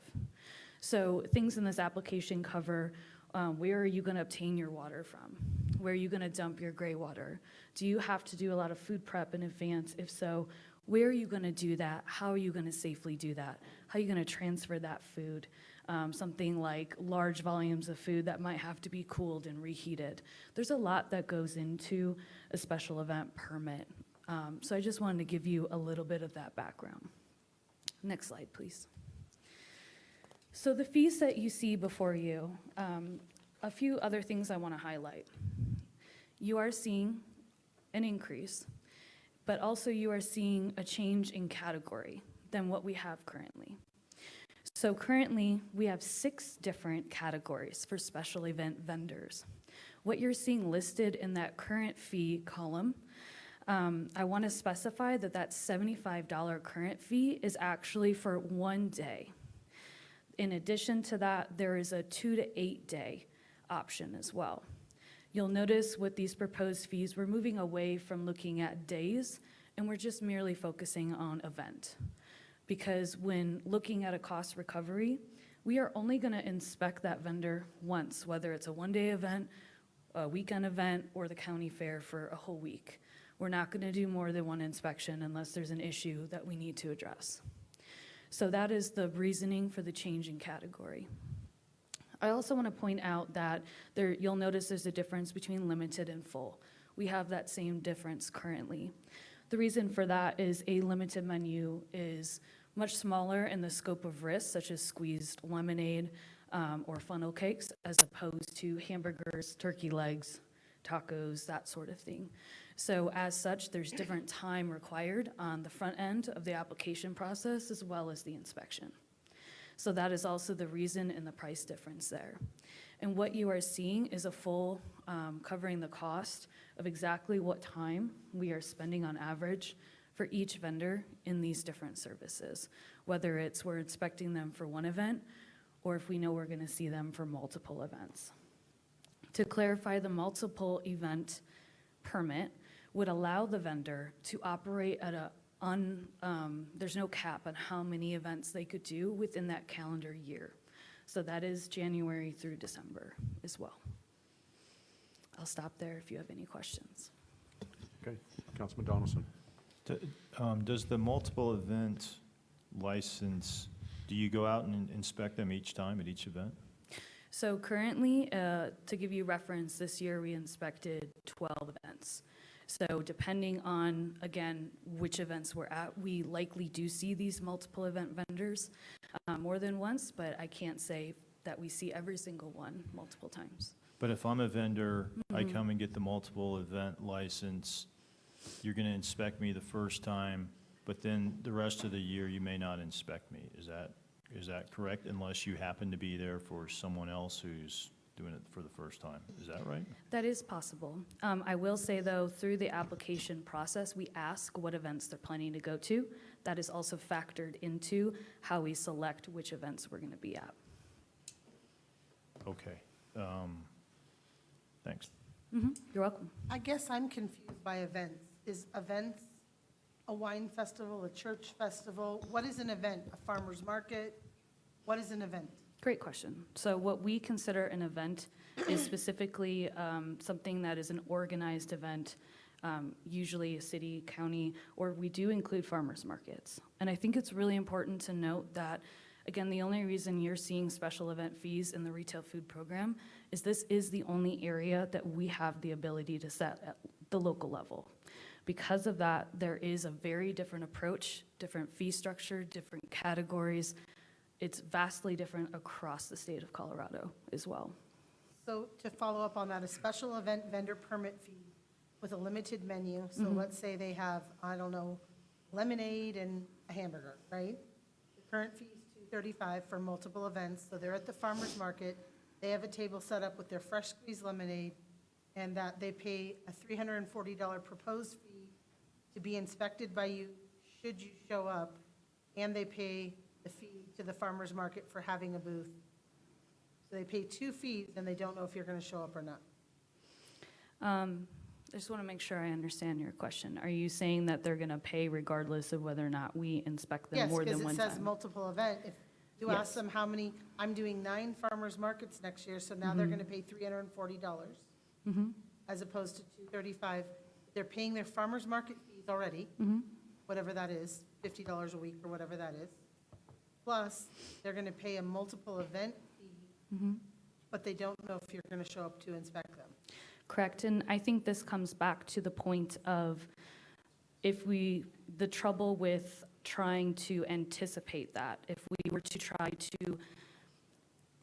try to give them a charge based on inspection, we're going to be tail chasing that after the fact as well. But if I don't know that you're gonna show up to my farmer's market, why would I tell you I'm doing multiple farmers markets? Why wouldn't I just tell you I'm doing one? So that would be the difference between the actual category of the fee itself. So if you weren't doing multiple farmers markets, you would just do the one event versus Right, but I'm multi. saying if you're not gonna show up If anyways. I can step in here. Yeah. I think what you're asking is a question that can't be answered. You're asking is what would keep people honest? Correct. Yeah, and that's really an unanswerable question.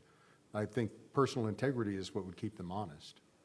What we're here to do is to determine whether or not and I do have a question about this too, that is in alignment with yours, is what is the difference in the inspection, because there's a fee difference between multiple inspections and single event and multiple event.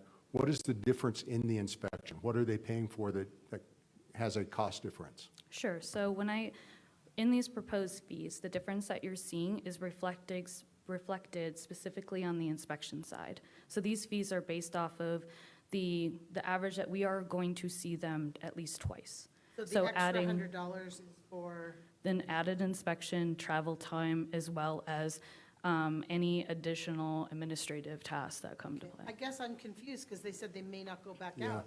Let me clarify too, because I thought when we were discussing this is, so really the goal is to go out there a minimum of 2 times that they. For that vendor, and I want to make that clear, Yeah, 'cause is, I don't know if maybe we're talking about 2 different things. When I say we're only going to go out 1 time, I'm saying at that particular event, we're only going to show up once to that event. When we're talking about a multiple event permit, we're talking about that individual vendor. Our goal is to see them more than once. And that is what these fees will help us do, is go to more events to be able to do more inspections of these vendors. Mr. President, if I might. So more than once is greater than 1. So you may see them 3 or 4 times or Right.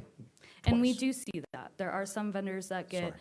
a multiple event permit that are at almost all of these events we go to, and a few that maybe we don't. But again, the best we are trying to do is actual cost and Okay. average. General Briggs. If I could, just and I'm looking at the attorney because I want to make sure that I don't do something that is going to, I'm going to recuse myself on this vote because I have to participate in this on a routine basis with our catering business that we have at the rescue mission. But what I will say is that when you have events, you'll have folks that are there routinely, and you'll have folks that are there for a one-off. So the inspections are going to happen, which means those that are there routinely are getting looked at routinely because they just happen to be there because they're there for the one-off.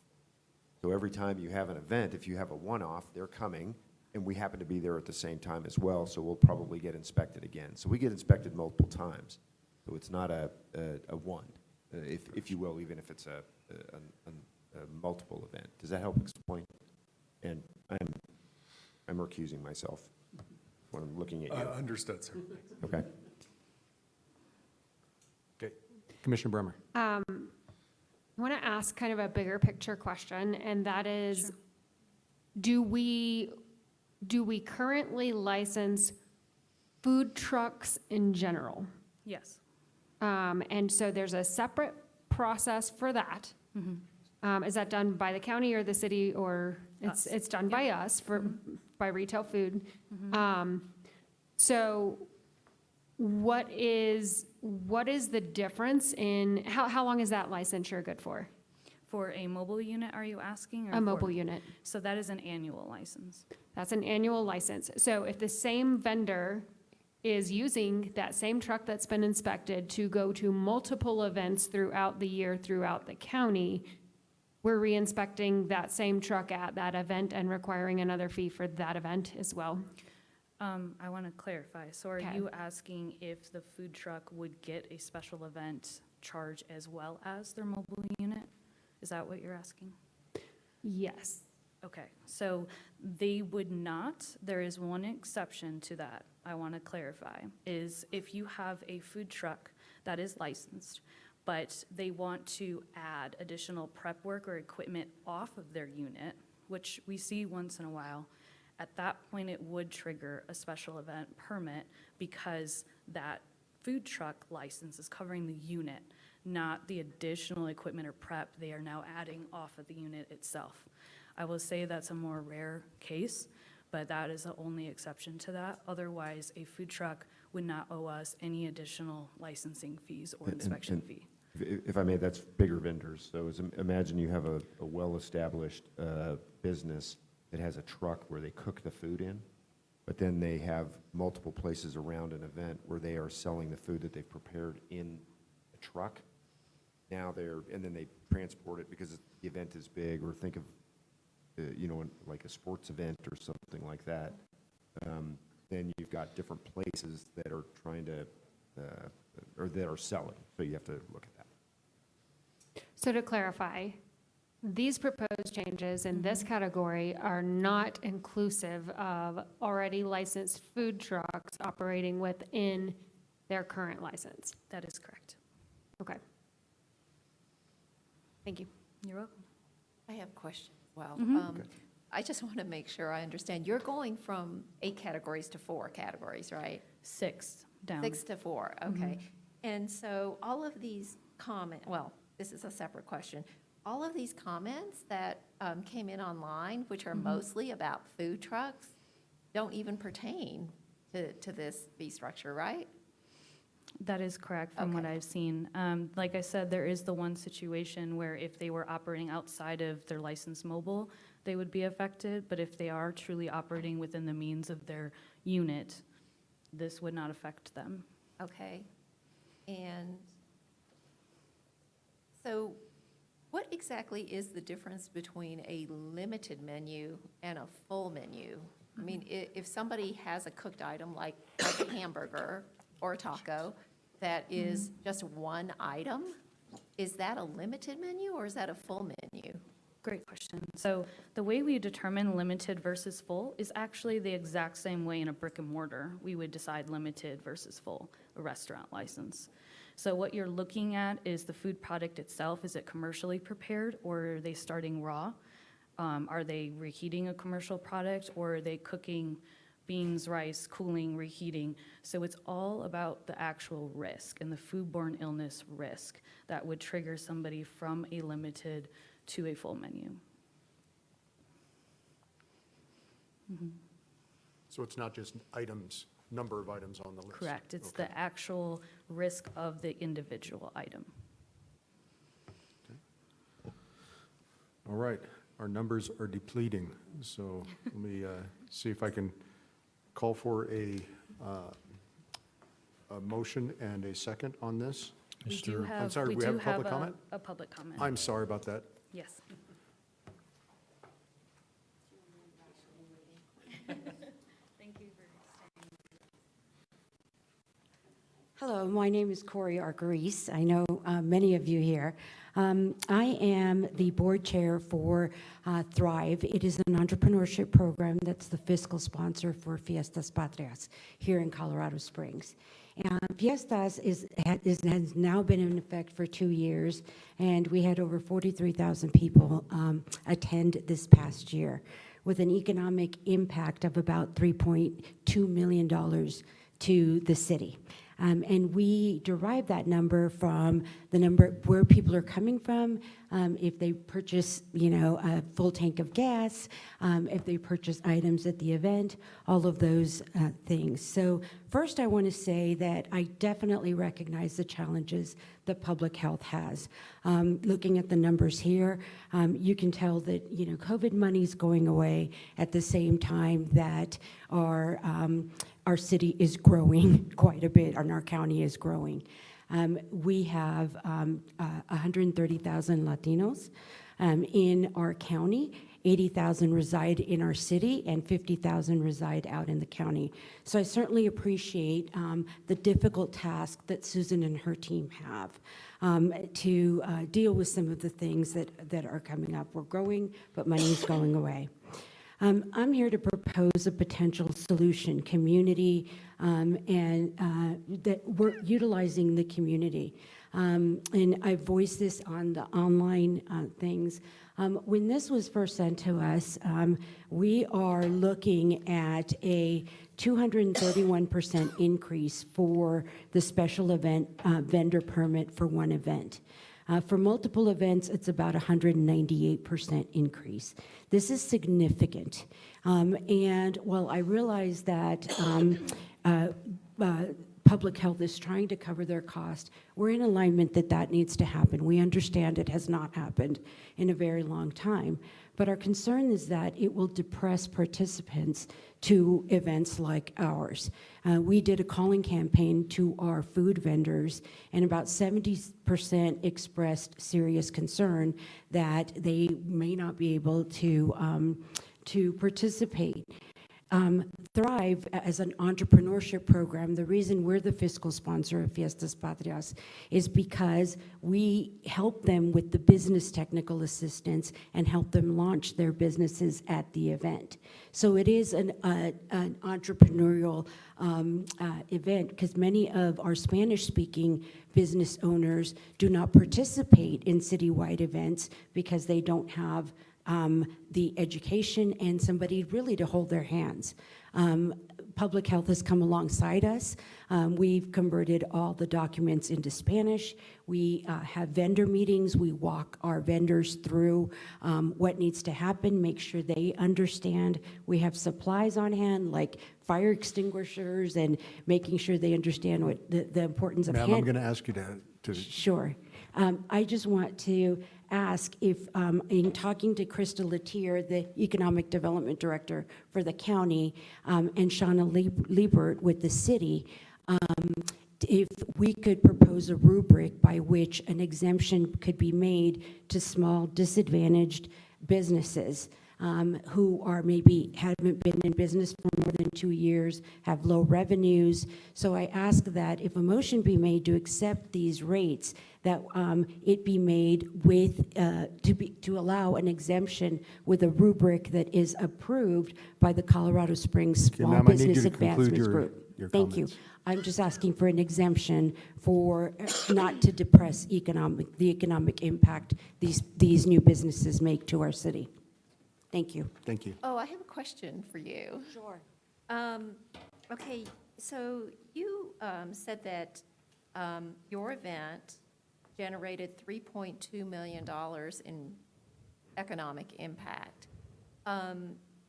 In order to support the smaller vendors or the ones who are starting out, has your organization looked at potentially helping them with these fees? Our vendor fees are among the lowest to participate in the event, are among the lowest of any festival in the city. In addition to that, we do get some large dollars in order to offset some of the expenses for the event. Did I answer your question? Did I get what you were asking? Yeah, yes, partially. So the $3.2 million economic impact, where did that money go? That does not come to the event. That is an estimate based on what they do as they come to the event. Do they stop and fill up a tank of gas? Do they buy any food from vendors? And quite frankly, our festival, the food vendors are the biggest attraction. So that money, I'm not saying 3.2 million comes to our event. I'm saying that's the economic impact to the city. Like hotels and Absolutely, gas and yes. other dining and Yeah. so forth. Okay, thank you. Yeah. This isn't a question, I don't believe, for you. I believe this question is directed towards you and kind of balances off what Cammie was saying. Is this fee structure comparable to food truck fee structure, and how does it take into account with a 200% increase, the cost of a 30% rise in food costs? So you have a small business that's paying on average of 30% higher in food, trying to save up for a food truck so that they're not at a table at your event, they're in a food truck instead. How does this 200% increase compare to the increase for the coming year in food trucks? So we, at the local level, do not control how the fees are set or calculated for food trucks. That is determined by the state of Colorado. Yeah, I just guess my only concern would be is, again, we're 30% higher in food costs more, and now we're going to raise it another 200%. That's just my concern there. I understand that, and I have a concern for vendors as well, but my concern on this board is to recoup our cost. I get it. Dr. Vu. I guess I like to reiterate my comments is we have to balance this versus the timeliness of the services that we provide and which one would boost more economic activities in our community, right?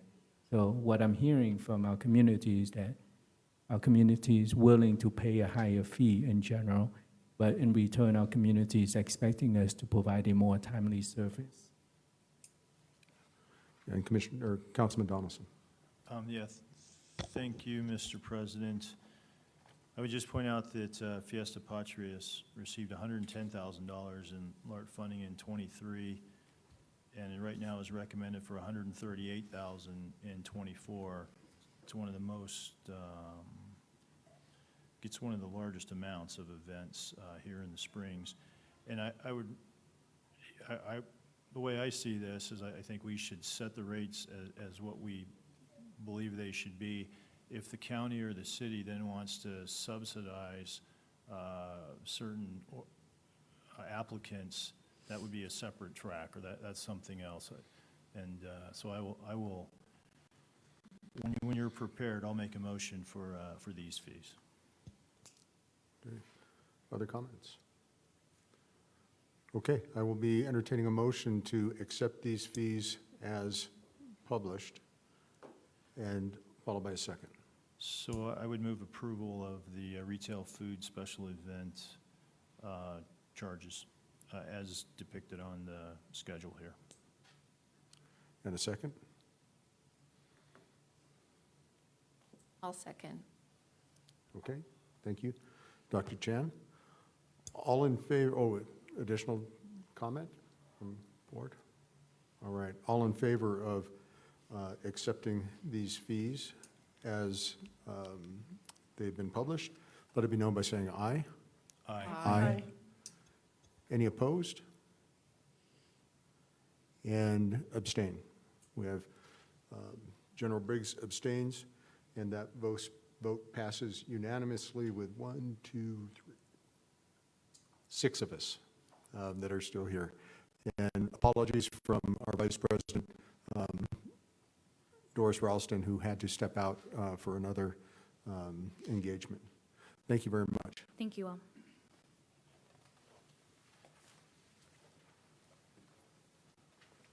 Thank you, Mr. President and Board. We really appreciate your support. And Roy, I want to thank you and your staff. Catching up 8 years worth of, 8 years in the rear to try to get us to a place where we are recouping our cost is not an easy task. And you did it in the best way possible, looking at actual costs and reflecting those actual costs in what we're going to be charging our customers. Out of all of the work that you did and all of the different line items presented today, we only had one line item that we altered. And I think that's a reflection of the good work of your staff. So thank you very much. Thank you. And it wasn't just my staff, it was the entire department was a big part of this process. Understood. Understood. Thank you. Mr. President, can I make a comment before we adjourn?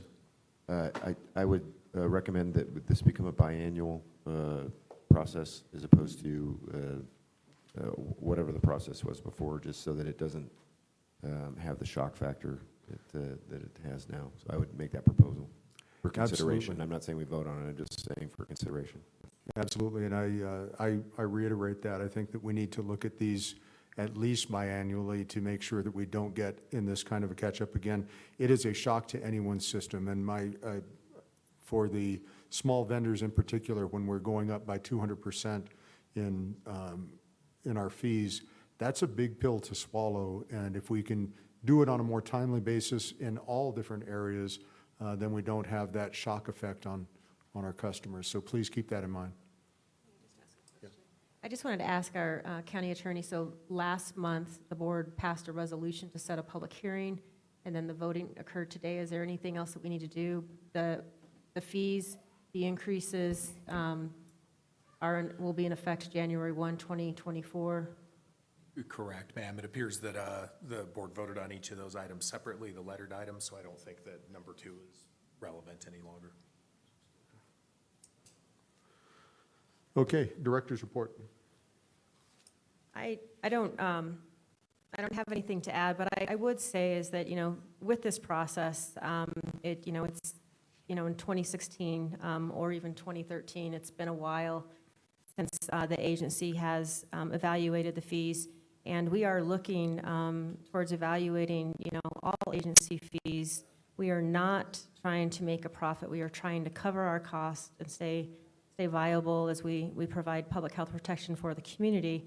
We are also looking at different state funding streams and grants and such, so we're really going to be heavily engaged, because as you can see, 2024, we are proposing to come into a balanced budget with going into the fund reserve, but we have to have a balanced budget, and so in 2024, that's going to be a significant effort to maintain and to seek funding. And I also wanted to say, with these fee increases, we will continue to monitor what the fees are, and if there are some reductions or adjustments that need to be made, we will bring those back to the board. And also, we do take public comment very seriously. And I wanted to let you know, Corey, I hear you about the rubric. Just because the board passed the increases in fees does not mean that we have to discontinue conversation, because I have been doing a little bit of research into who's doing what. And then could you refresh my memory, what is the funding source? You said $138,000 is going to be provided to the event, but what is that acronym? LART. LART. That's the lodgers and rental tax on hotels and rental vehicles. That tax then goes to a committee of citizens who look at applications, and Fiesta Patria's submits applications. And so that's the recommendation. It hasn't been voted on by council yet for 2024. And they can use it, different events can use it. They could use it to subsidize vendors who can't afford to pay that fee. They could use it for different purposes on those events. The idea is that tax will bring tourists to Colorado Springs, right? We use it to stage different events, to advertise, and that brings more tourists to Colorado Springs. That generates more people in hotels, more people renting cars, and it helps our economy. Okay, thank you for explaining. I don't have anything to add, but I want to send a lot of appreciation to staff, because this has been taking, quite a few months to do the evaluation.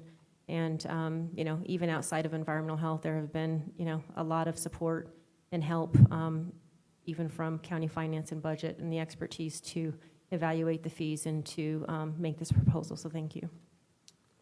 Yeah, and Susan, you and I are both guilty. We both said that these new fees are to cover cost, but they are to cover cost and improve service. Because as we add FTEs, our goal is to improve the service that we're currently providing to our citizens. That's a huge one, so thank you. But when you hear from Kat McGarvey and, how long it's taking us from,